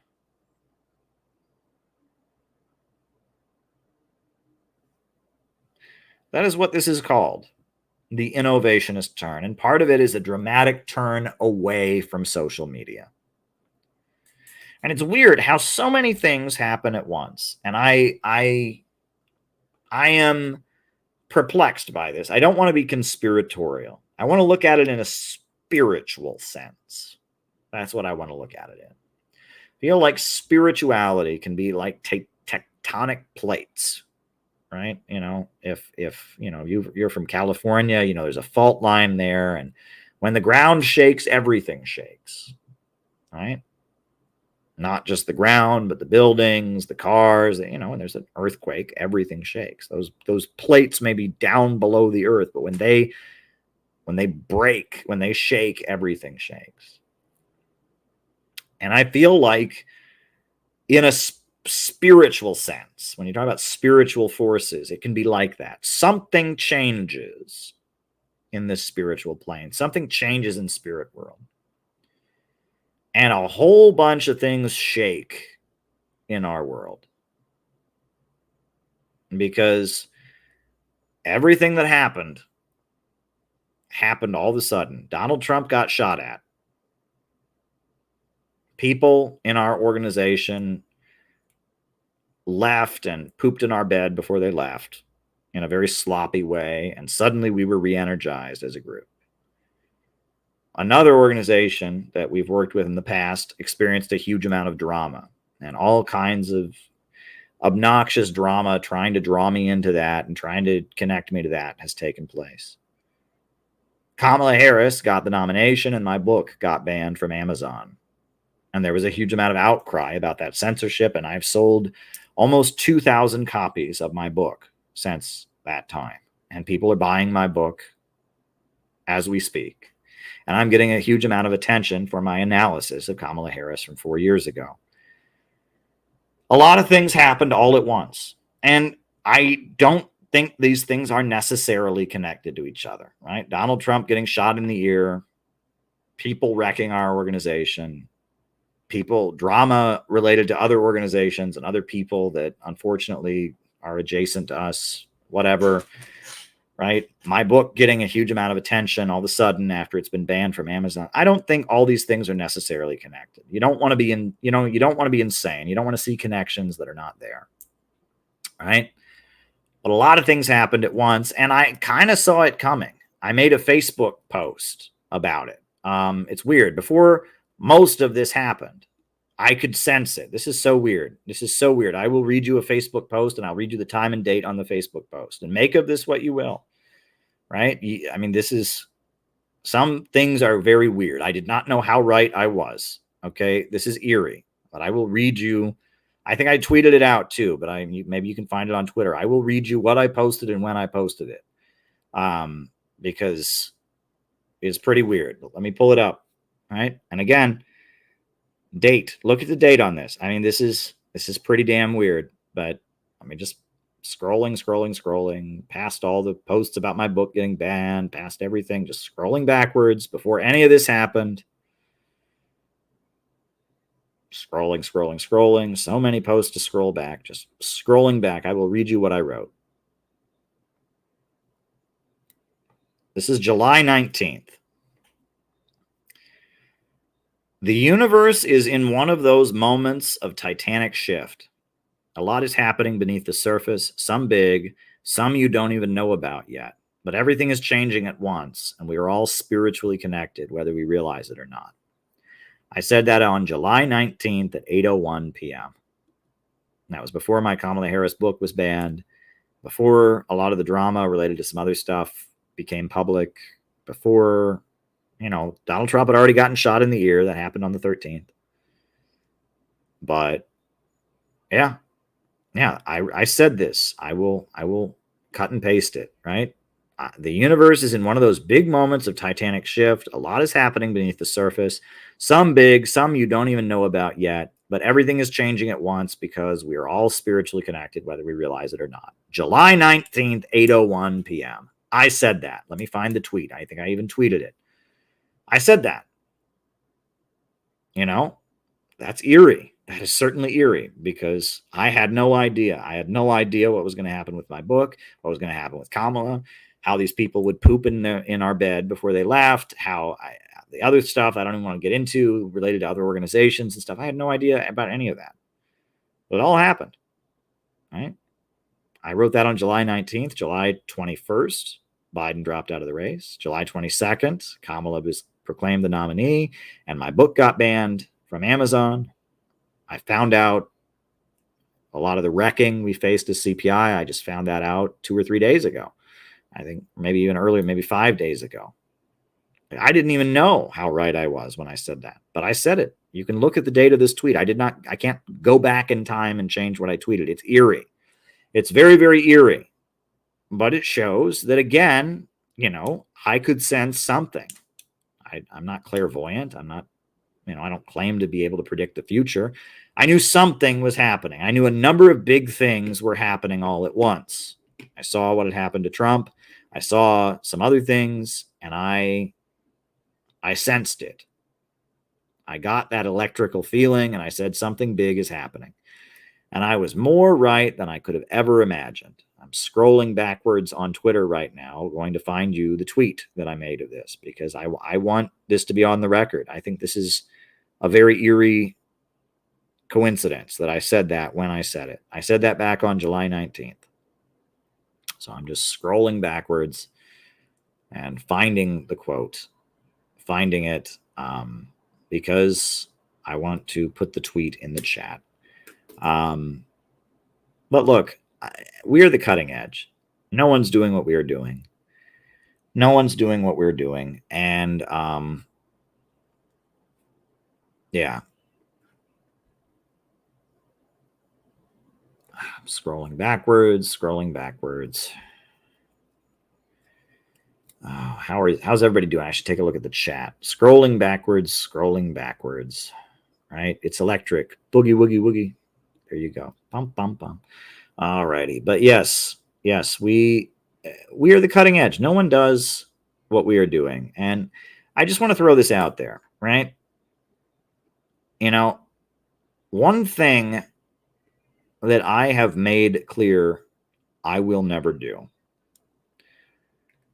I will never do, and I will never allow it to be done to me, is when I was in the Workers' World Party, I was constantly having ideas about books that could be written, outreach material that could be promoted, about events we could do, about things we could do. And I was constantly being told, no, you can't do that. No, we can't do that. And I was constantly being shoved out of the spotlight and prevented from doing creative things because the group was basically the property of a small clique of people who'd been running it the whole time. Right? It was, certain people got to have their egos celebrated by the group. And every time I did something right in the Workers' World Party, they would get angrier at me because I was stealing the spotlight from them. I was somehow making, these were old people who were retired, but no one was allowed to outshine them. No one was allowed to do better than them. And so anytime I recruited somebody or helped get the group going or helped put on a good event, there was always anger at me. They always had to show me I was wrong. Right? And I will never do that as the leader of CPI. I will never do that. Right? Now, I may want people to change the message so it's more politically in line with where we're at. I may want people to do things in a more nuanced way. But one thing I will never do is say, no, you are not allowed to be creative. You have to be silent because this is all about me and me being the center of attention. I'm never going to do that. I'm never going to do that. But I'm also, another thing I will never do is I'm never going to put myself in a situation where someone has the ability to do that to me. Okay? And I will be clear on that, right? And that's why when people say to me, you know, hey, you know, you ought to join XYZ group, it's like, no way in hell, right?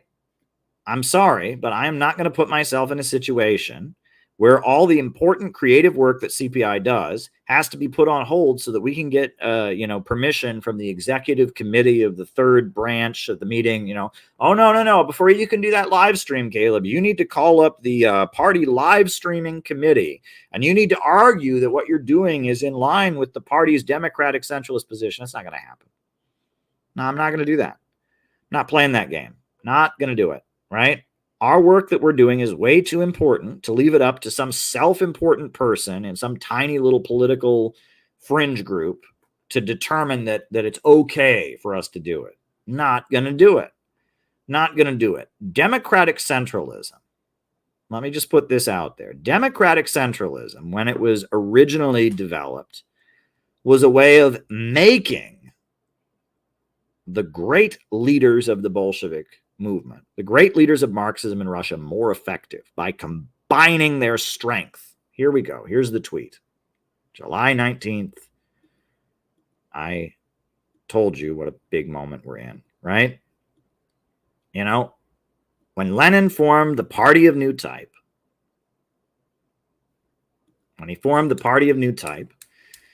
he got together all these great, well-respected Russian Marxists, right? And he got them all together, and he said, look, I want us all to be in the same group, and I want us all to put out a unified message, and I want us to keep our fighting internal, and we'll maximize our power, and we'll build a movement that's capable of actually taking power. We'll build this party of new type. That was really effective, right? And you know, Bukharin and Zinoviev and Litvinov and all these great people that were well-respected Russian Marxists, they agreed to join this party, and they combined their strengths, and they were able to do great things. That was democratic centralism working the way it is supposed to work. That is not the way that it works in Western countries in our time. Right? And this is the tweet I mentioned before. In our time, the way democratic centralism works is that somebody forms a party, and people join it. Gavin's been there. He's seen it. The party is formed. They form a central committee, right? And somebody disagrees, and they get outvoted, and they're told basically, oh, well, you know, we're doing this. And so if you want to think different, or if you want the spotlight, or you want to write books or articles, you have to go start your own group. And what democratic centralism in the United States has led to is that there's only allowed to be one smart person in an organization. And if somebody else comes along and they've got creativity and they've got energy and they want to do things, well, pretty soon they get kicked out and they have to form their own group. Because the group is the glory. These groups are little cults of personality, and they exist to glorify one person. And somebody else comes along and joins the group, and it's like, oh, you're competing with me. You must be forming a faction, and they get kicked out, and then they have to start their own group. And I have said over and over and over again that is why democratic centralism, forming a democratic centralist organization in the United States right now, is something I don't think is correct. I don't think that it is the right thing to do at this time. And the reason, hold on.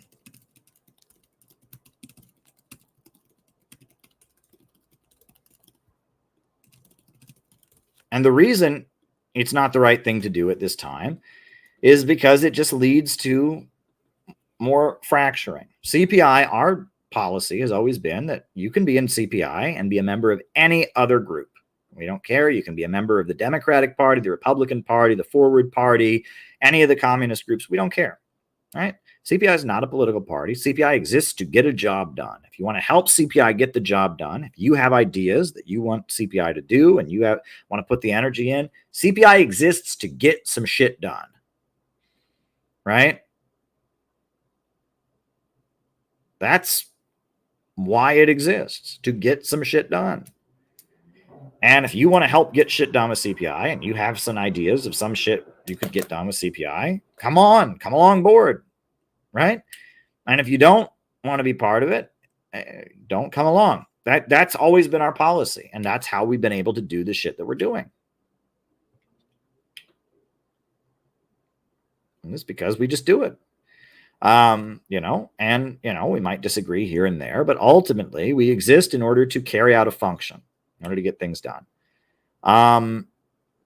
But if we declared ourselves a democratic centralist formation, suddenly we couldn't have anyone who's involved in any other group. Immediately everyone would be told, oh, you're either with us or against us. Or are you with another group? Well, you can't be in both. So first we would do that. That'd be the first thing that happens. So everyone in our group who has any connection to any other group would immediately have to swear they would never do it. And that's not going to happen. That'd be the first thing that would go wrong. That'd be the first mistake we would make. The second thing is suddenly, we would, it would be a nightmare. It would be a nightmare, right? I think that, democratic centralism is not intended for small organizations. Democratic centralism is intended for very large organizations, expanding organizations. It's to make sure that as they expand, they stay unified and they concentrate their power. They don't just go in different directions. The Bolsheviks, when Lenin led it, was thousands of people. And the idea was that we're going to be thousands of people, but we're going to have our central line and we're going to march as one. Democratic centralism was not formed for little tiny sects. It was formed for massive organizations that lead all kinds of people. And it was a way of holding them together to concentrate their power. And something like that will emerge in the United States, I believe. We will, at some point, have a genuine revolutionary party. And when that comes, they'll want CPI to be involved in it. And they will want the work that CPI does to help them expand and form their organization. And until such an organization comes along, we can't just wait. We can't twiddle our thumbs. And we can't preemptively declare ourselves to be the vanguard and form a democratic centralist organization, because we'd fall into the same trap that all the other little tiny, sects have fallen into. This is one thing. So many attacks get leveled on me by jealous people, by stupid people, by people with their own issues. But let me just be clear about one thing. CPI does not claim to be the vanguard of the American people. We do not claim that we are the one true party. We do not claim that all the others are revisionist frauds. No. We claim that we are trying to get things done and that we have a unique analysis and that we could be a part of what eventually saves this country. We don't have the one true party syndrome that a lot of these groups have. That's the first thing. Second thing is that we exist to carry out a function, and we are capable of carrying that out. And we constantly go back to the drawing board. How can we do it better, et cetera? But we have a realistic assessment of what we're capable of doing. And I can go over, I'm not going to do it now, but I can describe for you a number of situations where we were able to look at something that happened, look at something that was happening and think, how can we intervene and do a good job? Great example I'll give. We talked about it today. Rage Against the War Machine. February 19th, 2023, big anti-war rally. Jimmy Dore, Libertarian Party, People's Party, great anti-war rally happening. Well, we noticed that, we were able to be sponsors of the rally, which was good.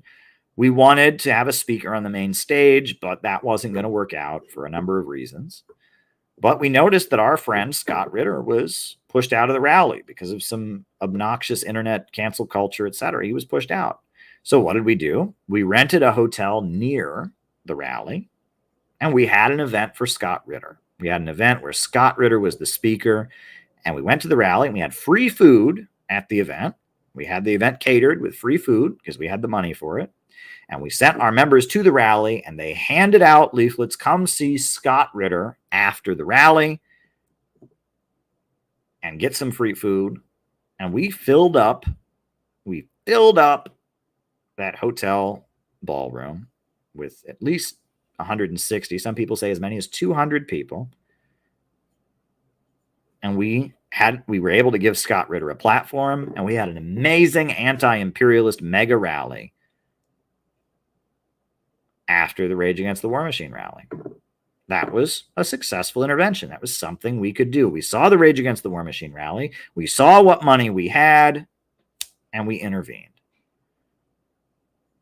Right? And that is a great example of me explaining why CPI exists. Now, imagine that we'd been part of the Marxist-Leninist Workers' Vanguard Communist Foundation Revolutionary Fight Back Party, right? Well, then we would have had to go to the committee of the 12th Secretariat of the thing and vote. You know, I put forward a resolution that we be allowed to do this. I don't know. I mean, I don't know. What kind of food are you going to have there? Is it going to be, you know, kosher? I don't know. And we would never have been able to do that.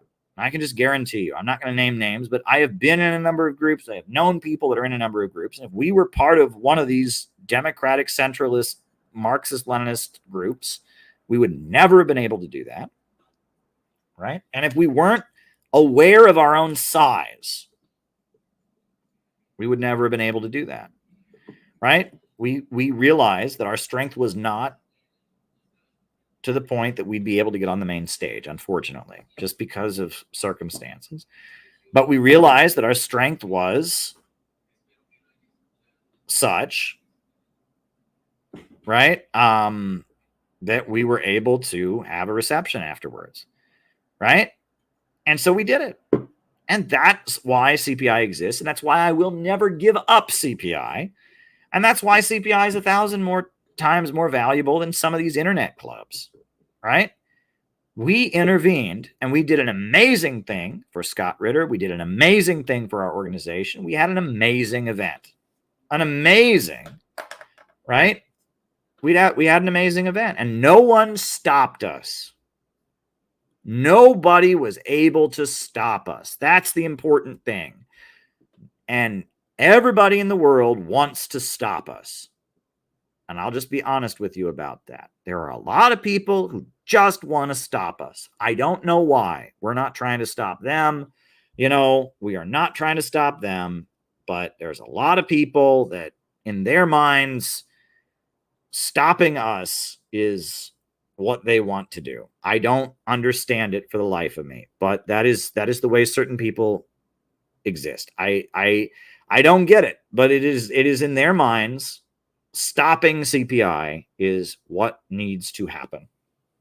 You know, I don't know why. Why do you want to stop CPI? You know, there were people in our own organization who quit, and that was what they wanted. That was their demand. We must stop. We must just stop, right? You want to have a convention a year from now? Oh, that's too soon. You want more than the normal attendance that we have? You can't expand. We can't recruit. We can't. I mean, I don't get it for the life of me. I really don't get it. But there's people who outside of our organization that sit and watch everything we do, and they sit there and go, oh my God, I got to get them to stop. There are people who left our organization, and as they were leaving, they were desperate to make us stop doing stuff. Why? I don't know.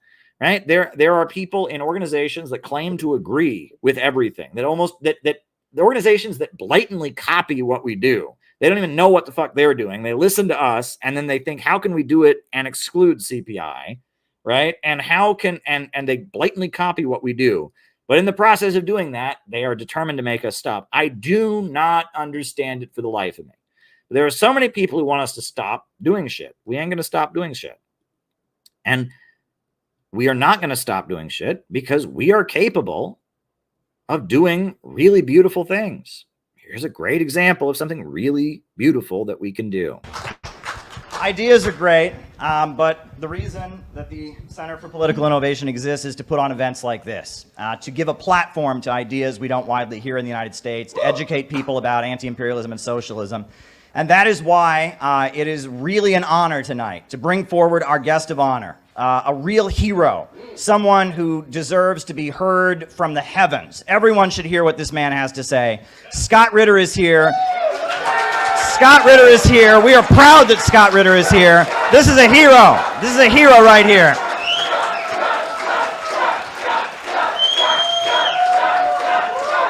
We love you, Scott. We love you. Go ahead and give us some words. Thank you. Thanks, man. Yeah. Thank you. Well, thank you very much. To be honest, I thought I was just coming here to a reception to say hi to people, and speaking is, hopefully it's a bonus. You know, listening, first of all, thank you very much for inviting me, Caleb. It's an honor and a privilege to be here, and I want to thank everybody here for coming out. I know. Yeah, that would never have happened if CPI didn't exist, right? And that is why CPI exists, is to do stuff like that, to intervene, to look at situations like the Rage Against the War Machine rally and say, what can we do? And do it. Not talk about doing it, not write papers about what one could do, not criticize all the other groups for what they're doing, not sit back and internet gossip about it. Do it. That's why CPI exists, in order to do it. There's shit that needs to be done.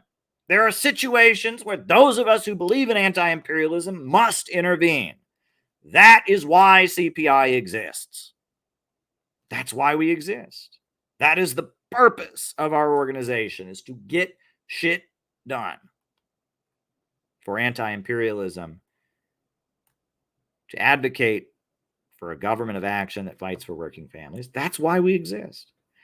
And if we became part of a group where we had to, ask permission to exist from some central committee, we would never be able to do these things.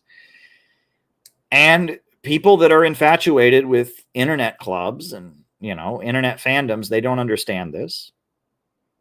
They don't understand this, right? And if you're not part of it, if you're not part of doing the stuff that we do, you're not going to understand that. And I hope that someday you do become part of what we do. You join our community, we're like a family of people, right? We know each other. We high five each other.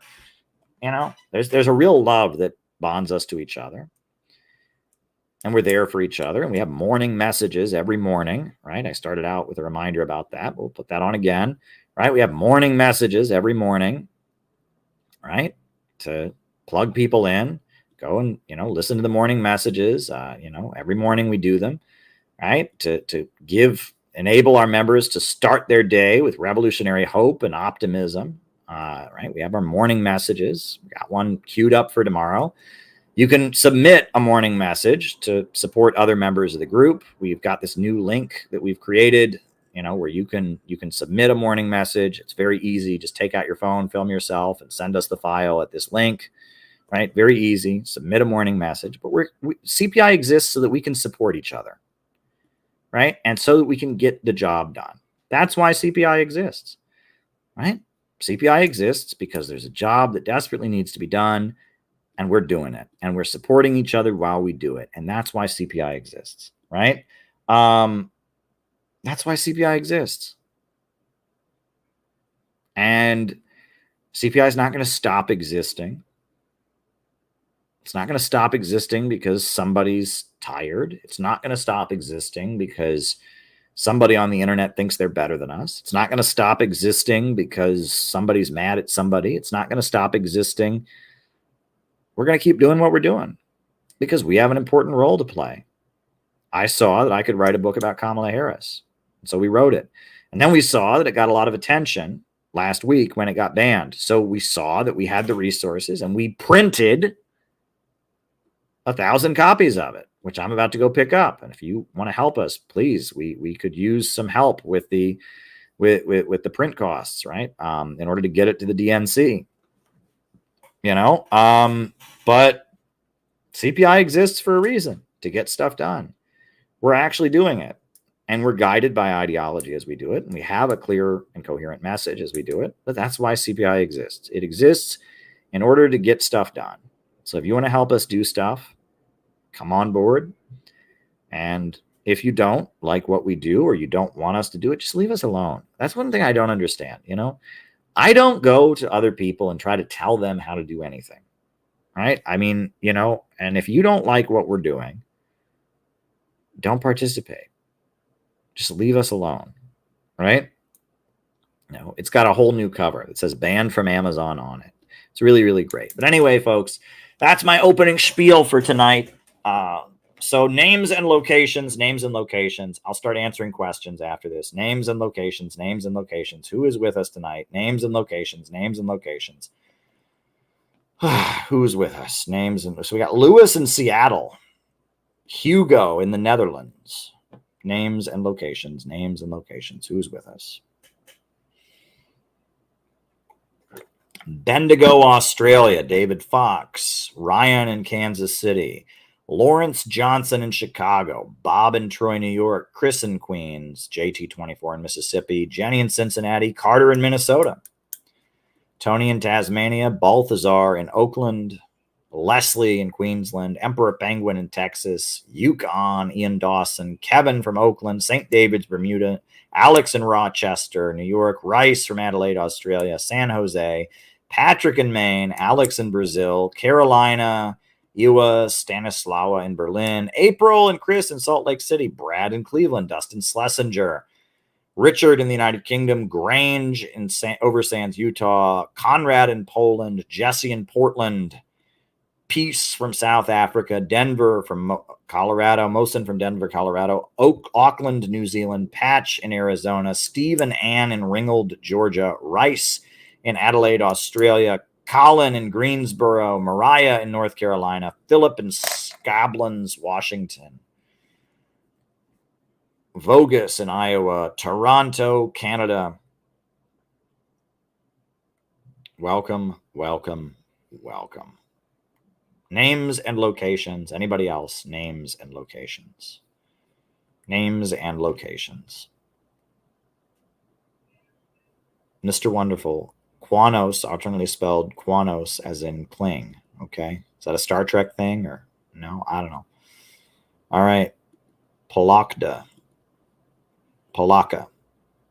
All right. Anybody else? Names and locations. Names and locations. Right in Illinois, Jill 24.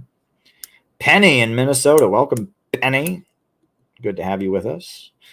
All right, so I've got 5 super chat questions here. Remember that sending super chats, not only does it give me something to talk about here in the second half of the show, but on top of that, it helps us to do what we got to do. Helps us to pay for the fact that I have a separate bedroom here. I live in New York City where my rent is too damn high. I have this home studio, but it is expensive. So anything you can do to send super chats to support my work, it's always appreciated. So, all right. What do you think about J.D. Vance and Peter Thiel's history?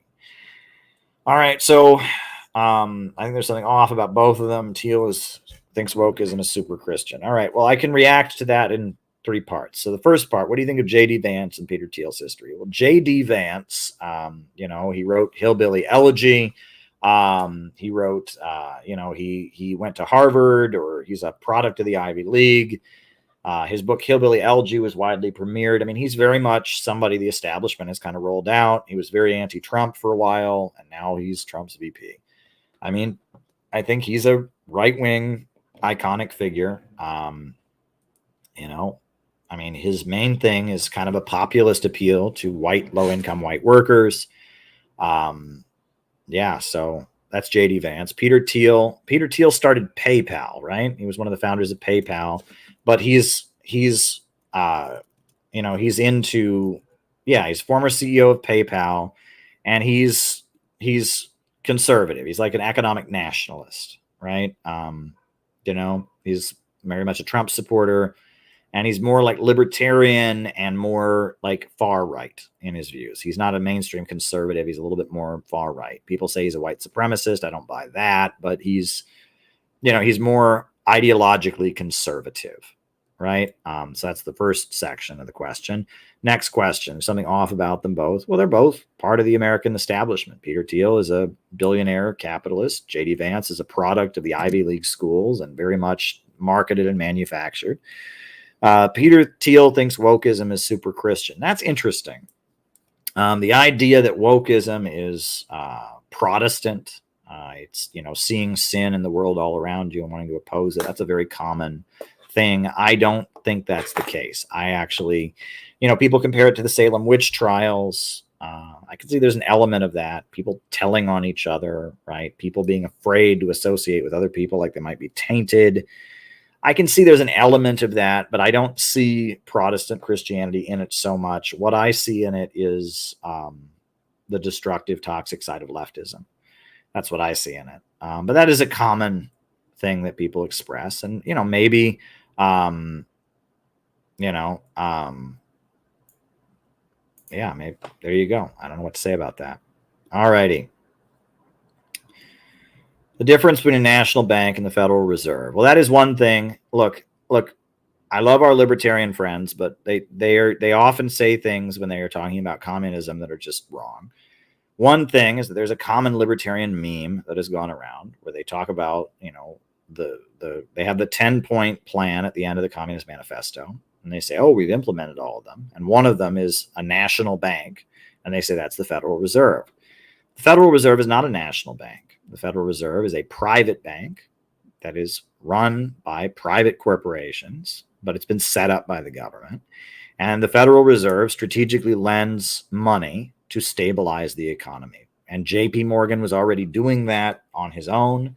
And so they had a meeting at Jekyll Island, and they came up with a way to have the government facilitate what JP Morgan was already doing to try and stabilize the economy.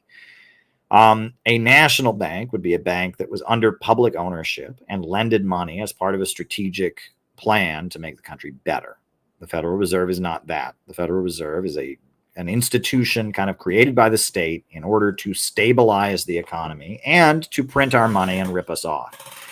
And the Federal Reserve is a ripoff. I mean, the bankers that run the Federal Reserve are ripping us off like you wouldn't believe. And a lot of what libertarians say about the Federal Reserve and how it's a ripoff is true. But on top of that, when they say it's communism or it's the equivalent of a communist national bank, that's absurd. So there you go. There you go. It's not a national bank that lends money in the interest of an overall national plan. And we had such a bank at one point. Now, it never had a monopoly. There were always private bankers in America. But Alexander Hamilton did create a national bank that funded infrastructure projects like lighthouses, et cetera. And the LaRouche people have done a lot of good writing about that, about the American School of Economics and how the state facilitated economic growth. And that was very much part of the ideas of Alexander Hamilton, was that we should have a national bank and the state should be utilized to facilitate economic growth. All right. Thoughts on the Supreme Court? I mean, I don't know. I don't know what you want me to say about it. The court has generally functioned in a conservative manner. We don't realize that because during the late Cold War normal, the Supreme Court played a different role, right? We're used to, and I grew up to, with a Supreme Court that legalized flag burning, that said you can't have, prayer in school because of freedom of religion and the government can't endorse a different religion, et cetera. But that's the exception. The Warren Court, Earl Warren, became Chief Justice of the Supreme Court in the 60s. And, he did many, he passed many liberal reforms, but that was based on the USA having a booming economy and there being a cultural shift going on in the country. That's what was going on there. And, the court continued to kind of play that role in the 80s and the 90s as part of the late Cold War setup. But nowadays the court plays an increasingly conservative role. And honestly, I don't think that's pretty normal for the Supreme Court. The Supreme Court was very pro-slavery. The Supreme Court, very much tried to restrain Lincoln. The Supreme Court tried to stop the New Deal and restrain Roosevelt. The Supreme Court generally plays a conservative role, trying to stop presidents from enacting dramatic policies. That's generally what the Supreme Court does throughout American history. That's not necessarily its role. The way we're taught government in America is that the legislative branch, they are the people who make the law. That's the Congress, the legislators. The executive branch, they're the people who enforce the law, right? They're the ones that send in the military or send in the Department of Justice or whatever. And that the Supreme Court interprets the law. and that they interpret the U.S. Constitution, and they determine what the law means, right? Legislators write the law, the executive branch enforces the law, and the Supreme Court interprets the law. That's generally the understanding of the U.S. Constitution. So, I do think, honestly, that something bad could happen with the Supreme Court soon. And it's weird that I'm in this position, but I honestly think that if the Democrats, if they are able to mess up the Supreme Court, which they very well could do, right? I mean, if the Democrats are able to declare, to just basically, right now the Supreme Court is really the only thing protecting us from Kamala Harris dictatorship. Okay. And that sounds crazy, but honestly, the Supreme Court, I mean, if the Supreme Court were to just go, were to just be nullified, or to just go into the hands of the Democratic Party, at that point, they would enact a full-on dictatorship, right? And right now, the Supreme Court, it has some people that lean Trumpish in it, right? Justice Clarence Thomas, his wife, Ginny Thomas, is a QAnon person. And that's a whole interesting story, because she's been deprogrammed by Steve Hassan, and she was part of the Anti-Cult Awareness Network at one point, but she's been deprogrammed, and that's a whole nother story. But, Amy Coney Barrett, she is involved in kind of a neoconservative evangelical group that's a little strange, it's like a Pentecostal infiltration of the Catholic Church, and so it's complicated. Let me just put it that way. The Supreme Court is in a complicated spot, and the bulk of the Supreme Court they're not pro-Trump. And that's one thing that I endlessly hear. Oh, the Supreme Court is with Trump. No, they're not. Amy Coney Barrett is kind of with Trump. The other guy that Trump appointed is kind of with him. Clarence Thomas is with Trump, but the rest of them are not. Some of them are mainstream conservatives. Some of them are liberals. But the idea that the Supreme Court is going to line up with Trump and give him everything he wants, not going to happen. Not going to happen. All righty. Very bizarre opening ceremony at the Olympics. Yeah. Well, I talked about it at length on a previous stream. It's one of those things where it's designed to gross us out, and it's designed to it's like a celebration of ugliness, a celebration of, I'm not offended by it religiously. I'm offended by it artistically.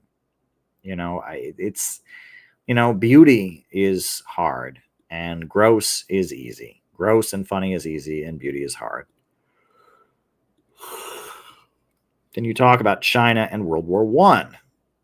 Well, the treaty that was signed at the end of World War I laid the basis for the Chinese Communist Revolution, right? I mean, you already had the Republic of China, you already had the rise of Sun Yat-sen, but when Woodrow Wilson did the Treaty of Versailles and gave parts of China that had been seized by Japan or seized by Germany, he gave them to other colonial powers and humiliated China that way.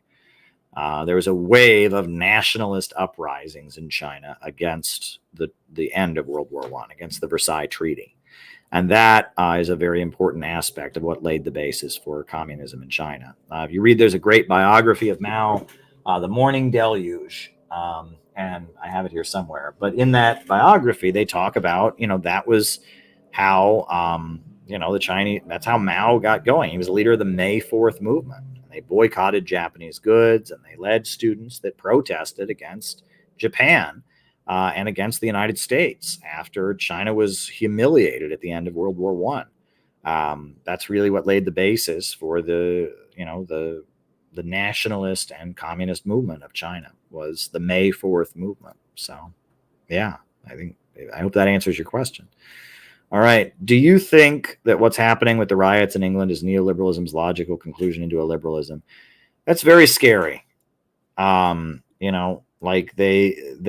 was a gruesome murder that was done by an African Christian, and the anti-Islamic bigots turned it into an anti-Islamic riot where they attacked mosques and other things. It's very scary. It's very scary, and this points to the fact that there are bad things in Trumpism, right? I mean, this guy, the leader of the English Defense League, Tommy what's his name, Tommy Robinson or whatever. That guy is a Zionist. That guy just hates Muslims as a religion, and he's pro-Israel, and he's just a bigot, right? You know, and he took a situation that had nothing to do with Islam, and he used it to kind of stoke up anti-immigrant sentiments. And they used social media to do it, and it was a little bit of an experiment. And I think they were seeing how far they could go with it and what would be the result. And on the one hand, you know, it helped, you know, scare a lot of people into supporting the liberals. On the other hand, you know, it was an experiment to see how much of a right-wing mobilization that could be mobilized. I mean, it's scary all around. It's scary all around. And what is interesting is that, you know, you have to wonder. I mean, and I'm not close to it. I'm not in the UK. So those who are over there in Great Britain, if they want to tell us more about the situation, I'd be curious what they think about it. But I've heard what George Galloway said about it and others. And I mean, it looks like a case of social media manipulation,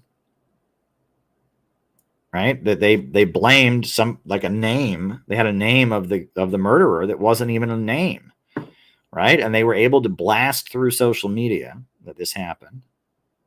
And I wonder about it. You know, there was the PlayStation riot in New York City, where some social media influencer announced he was giving away hundreds of free PlayStations. And they assembled thousands of high school kids in Union Square, and there was a riot. And I feel like all of these are little experiments. They want to see how far they can go, right? And that's, you know, what's happening in Britain. I mean, it was like it wouldn't have happened if they hadn't blasted everywhere. And, you know, that this false name, that it was a Muslim, you know, it was like this was allowed to happen. Right. And social media and they're trying to make it sound random, but it's not random. But I almost feel like these are little events that are done to see what they can do with social media and also set the stage for making it illegal to call for people to protest or making it illegal for people to assemble. Right. They want to see what they can get people to do, and they want to set the stage for laws to make it so that if you announce a protest on Facebook, if you call a protest on your Facebook page and somebody shows up and breaks a window, you get arrested. Right. They want to set the stage for that. So, you know, I think that's kind of what's going on here. It reminds me of the PlayStation riot in New York City, where fake news went out all of a sudden that they were giving away these PlayStations, and they weren't. You know, they were giving away the PlayStations, and they weren't. And there was a riot. And then there was immediately calls in the media for laws to outlaw anyone ever making such a call again. Right. And this happened. Fake news went out saying that this was a Muslim that killed somebody. You know, and even if it is, right. I mean, all Muslims aren't responsible for what one Muslim does. I mean, you know, but regardless, fake news went out and people were told to assemble at one point. You know, I feel like there's a sinister game going on. The deep state is trying to figure out what they can do, right? And how they can manipulate people, etc. And it's something to keep our eyes on. And that's why building real networks of people is so important, and not relying on everything being done through the algorithm, right? That's why all this social media stuff is very dangerous, right? Starmer is trying to enact preemptive arrests. Well, there you go. Right. All right. How does CPI align with the Red New Deal and the Green New Deal? I've never heard of the Red New Deal, but the Green New Deal I don't approve of because it's degrowth. Right. The Green New Deal is degrowth. I mean, it is, you know, completely de-electrifying the United States. I mean, that's an exaggeration. It's not de-electrifying the United States, but it's reducing consumption dramatically. It's, you know, replacing coal power plants with windmills and solar panels, reducing the amount of electrification. It's not good. The Green New Deal is an austerity plan. It's not, look, the actual New Deal, right? And look, you could have a Green New Deal where you built new power plants, where you know, did things that were environmentally friendly, that were growth oriented, right? You built, you know, you funded fusion energy, you built nuclear power plants rather than fossil fuels. But that's not what the Green New Deal is. The Green New Deal is an austerity degrowth thing, unfortunately. All righty. Do you feel like the word fascist has lost its meaning today? Yeah, it has. And that, again, there's so much. That's an obsession of the fake left. If you read Susan Sontag and Hannah Arendt and all that, it was all about fascism, and fascism was an aesthetic. Fascism was a belief system. No, fascism is capitalism in decay.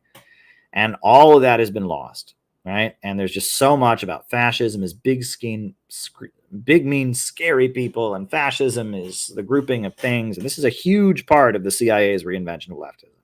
Hannah Arendt's Eichmann in Jerusalem, Fascinating Fascism by Susan Sontag. You read these vulgar texts. Fascism is any mass movement. Fascism is populism. Fascism is not being an alienated, pessimistic intellectual like them.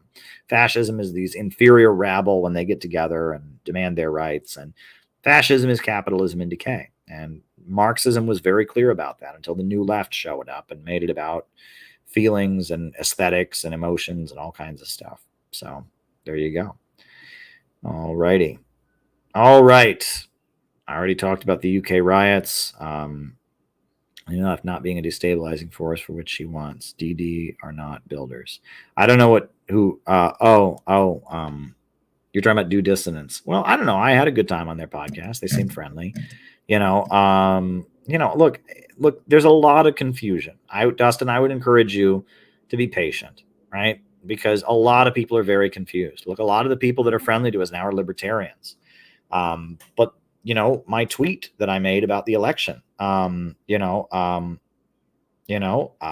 tweet that I made, got shared by a bunch of libertarians because what we say is so far from the caricature of Marxism that people have in their heads that libertarians don't mind sharing it because we live in a very, very different time, right? And so people are going to say the wrong thing. People are going to be confused about stuff, right? And,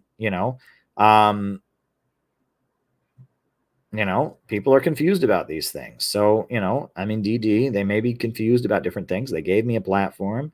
They seem to agree with a lot of what I was saying, and they're part of that whole Jimmy Dore. They love Jimmy Dore. They're part of his universe. I think they're one of the more advanced forces, and they're not going to line up with me on every issue, but it seems like they're adjacent to the forces that are doing the most good right now. So there we go. So I would urge you to be patient. Be patient, right? Know where the dividing lines are, right? For a long time, I've been saying, I don't care what you call yourself. There are people who call themselves communists that are my blood enemy, right? And there are people who are anti-communist that are with me, that were with Assange, that were opposing war, and so it's like, it's not about what you call yourself, and it's not even about necessarily how you understand things. It's about where you stand on what's happening to the country, where you stand on what's important and who should be silenced and et cetera. So that's what I'd like you to keep in mind. And we need to develop patience. And one thing I frequently get is people coming in these streams and telling me that somebody who basically agrees with me and is willing to cooperate with me vehemently disagrees with me about some ideological, historical, or abstract issue. I get people coming in about that, and it's like, okay, well, maybe I'll talk to them about that over coffee sometime. But the reason I'm willing to work with the person is they agree with me on the cutting edge issues in our time, not because they disagree with me on an abstract issue. Okay. All right. How do you see innovationism having a role in the American party system? We are an education project, right? My hope is that people from various political parties will come to our events, learn our ideology, learn our perspective, see our anti-imperialist work, and be affected by it.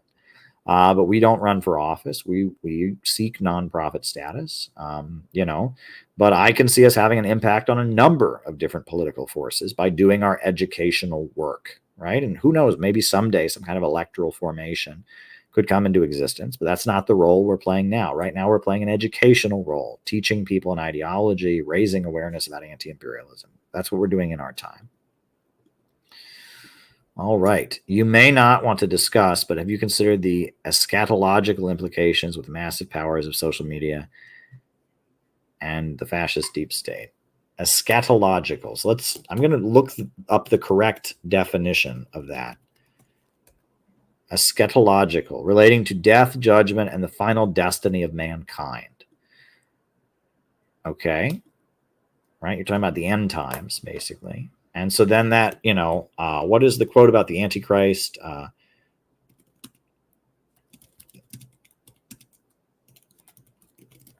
right? What is the quote? A quart of wheat for a day's pay, and 3 quarts of barley for a day's pay, and do not damage the olive wine. Revelation 6. You know, I find the book of Revelations is written in a very strange way. I mean, everything is written in a very coded way because this was the early church. It's largely an internal polemic among the early church, right? But if you read Revelation 6, right? So it says, I watched as the Lamb opened the first of the 7 seals. Then I heard one of the 4 living creatures in a voice say, come. And I looked, and there before me was a white horse, and its rider held a bow and was given a crown. And he rode as a conqueror bent on conquest. And when the Lamb opened the 2nd seal, I heard the 2nd living creature say, come. And then another horse came out, a fiery red one, and its rider was given the power to take peace from the earth and to make people kill each other. And to him was given a large sword. And when the Lamb opened the 3rd seal, I heard the 3rd living creature say, come. And there before me was a black horse, and its rider was holding a pair of scales in his hand. And then I heard what sounded like a voice among the 4 living creatures say, 2 pounds of wheat for a day's wages, 6 pounds of barley for a day's wages, and do not damage the oil and wine. And when the Lamb opened the 4th seal, I heard the 4th living creature say, come. And looked, and there was a pale horse, and its rider's name was Death. Hades followed close behind him, and he was given a power over a 4th of the earth to kill by the sword, plague, famine, and the wild beasts of the earth. I mean, I don't know. People argue that this is the idea of forming some kind of world government or something like that. So I don't know. I mean, I've always interpreted the book of Revelations as a polemic among the early Christian church against sellout Christians that are accommodating the whole whore of Babylon, drunk of their iniquity. I don't think the book of Revelations is about the end times. I think it's a polemic among early Christians. That is my interpretation. But, you know, people are free to believe what they want. You know, no one said the book of Revelations was about the end times until like the 1800s. Until then, it was always understood to, yeah, there we go. So what would be your intro description of dialectics? Well, I have videos explaining what dialectical materialism is, right? Right? Dialectical materialism is the belief. First of all, materialism is the belief that matter is all that exists and that feelings, emotions, thoughts are a reflection of matter. You think because you have a material thing called a brain. Matter defines reality, and ideals or thoughts or feelings are a reflection of matter. And dialectics is the idea that all that exists in the universe is constantly changing, and the change comes through confrontation, through contradiction, right? And that, you know, you've got a thesis, and then there develops an antithesis, and then the antithesis and the thesis clash, and the result is a synthesis, and then the synthesis becomes the new thesis, and there's a constant confrontation, etc. So, you know, that is the dialectical worldview. The change is constant. The change comes through confrontation, and that ideas, reflection of the material foundation, right? And the dialectical materialist worldview that is the basis of the Marxist understanding of the world. So I've got many videos on that. So there we go. The CPI land with land back and native rights. Penny, I've been canceled by the anti-land or the pro-land back people 100 times. But Penny, I will just give you my honest answer, which is what I've always said, which is, what does land back mean? If land back means that indigenous people have sovereignty, should have sovereignty, they should have the right to separate from the United States if they want. They should have the right to their own territory. They should receive some reparation money in order to do that. I'm for that. Marxists have always been for that. That's called the national question, right? And we're for that for the black belt. If black people in America want to separate and form their own country, they have the right to do that. But as white people, we can't go to indigenous people and say, you should have a separate country. That would be chauvinism, right? You know, the colonized nationalities within U.S. borders have the right to choose integration or separation for themselves, right? And that this is a big part this goes back to the 1930s with the Black Belt thesis of the Communist International. There's the Sun Belt, Aztlan, which is the parts of the USA that used to be part of Mexico. If the Chicano people wanted to separate and form the Sun Belt or Aztlan, we would support that. Right now, they don't seem to want that. right? Native Americans, again, if the Native Americans wanted to break away from the United States and have a new country, we would be for that. So that's self-determination. And that's always been a part of what communists, Marxists, Leninists in America have always believed. So that's the first thing, right? So, and I've done videos on this and all of this, that's the Comintern position. The Communist Party dropped that position in 1956, but the Maoists and others said they should keep it. And I've always been for self-determination for colonized people and oppressed nationalities, but they have the right to choose it or not choose it for themselves. And that's the important thing too. We don't force separation. If land back means all white people leave North America because we're all illegal racist settlers living on stolen land, I don't agree with that. And that's a stupid thing that stupid leftists say all the time, and it's never going to happen. And it's not realistic, and it's a way to avoid struggles. A great example of this is the Workers' World Party. When the teachers of West Virginia went on strike all throughout the state in 2018, there was a number of people in the West Virginia wing of Workers' World Party. They put up a meme and said that the teachers should pay reparations to indigenous people and not go on strike, and then they put up one settler, one bullet, and they were scabs on a strike of working class teachers because the teachers were white because they were Trump supporters. Well, I don't agree with that. I think workers have the right to go on strike, and I don't think that all white Americans need to leave the continent because of the history. Right? I just don't think that's realistic. I don't think that's something I advocate for. And I think it's just a dumb thing that internet leftists say. So if that's what you mean by land back, I don't agree with it. And if by land back, you mean a nonprofit funded by George Soros that privatizes government land in Canada, I'm against that also. So if you ask me what I'm for, if land back means the Marxist position on the national question, which means the oppressed nationalities have the right to determine integration or separation for themselves, they can break away if they want to, I'm fine with that. I'm for that. And I've always been for that. And I don't need some woke intersectional blah, blah, blah. Communists have always been for that. We're for the right of self-determination for colonized people within the imperialist centers. Right? That has always been our position. Right? And, and I'm not for all white people leaving America because we're all evil racist settlers. And I'm not for a nonprofit that wants to privatize government land.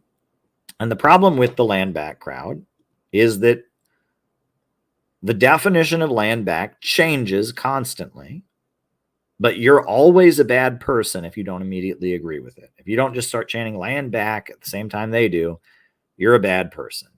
Right? And it's annoying, right? I can't be for a policy if you can't tell me what the policy is. And the idea that I must agree with a policy that is not articulated is ridiculous, right? I mean, and this is how these people operate, right?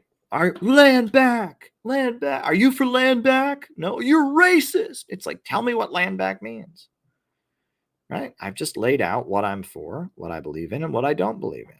Right. And I mean, and I've done streams about this and I've been attacked, and it's like, and the woke people, oh my God, Caleb's racist and white supremacist against indigenous people. No, I'm not. I am for indigenous people's right to separate. I'm for indigenous people's right to reparation for what's been done to them. I'm for all of that. But if I don't just immediately surrender to, oh, you're for whatever we call land back right now. I already did. It's on YouTube. Go and watch it. I already did a scathing critique of that speech. It's one of my better videos. Go and watch it. Here, I'll pull up the video for you. I'll link it. If you want to watch the critique I did of Javier Milei, go and watch it. It's one of my better pieces. Right? Yeah, here we go. Right? I did a very good critique of Javier Milei.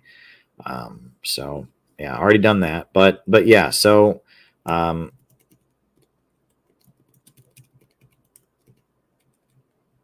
But yeah, I mean, there are reasonable positions, and then there's just stupid leftist sloganeering. And I just, this is my critique of Javier Milei. Go and watch it. Good stuff. Right.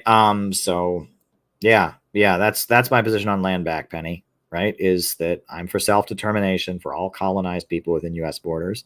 And that has always been a communist position. And we don't need woke academia to have that position. That has always been our position. So there we go.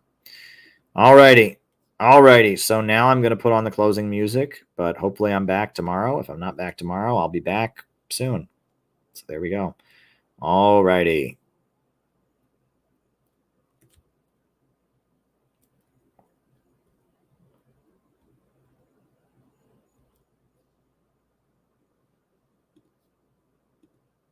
New upsurge in the struggle against U.S. imperialism is now emerging throughout the world.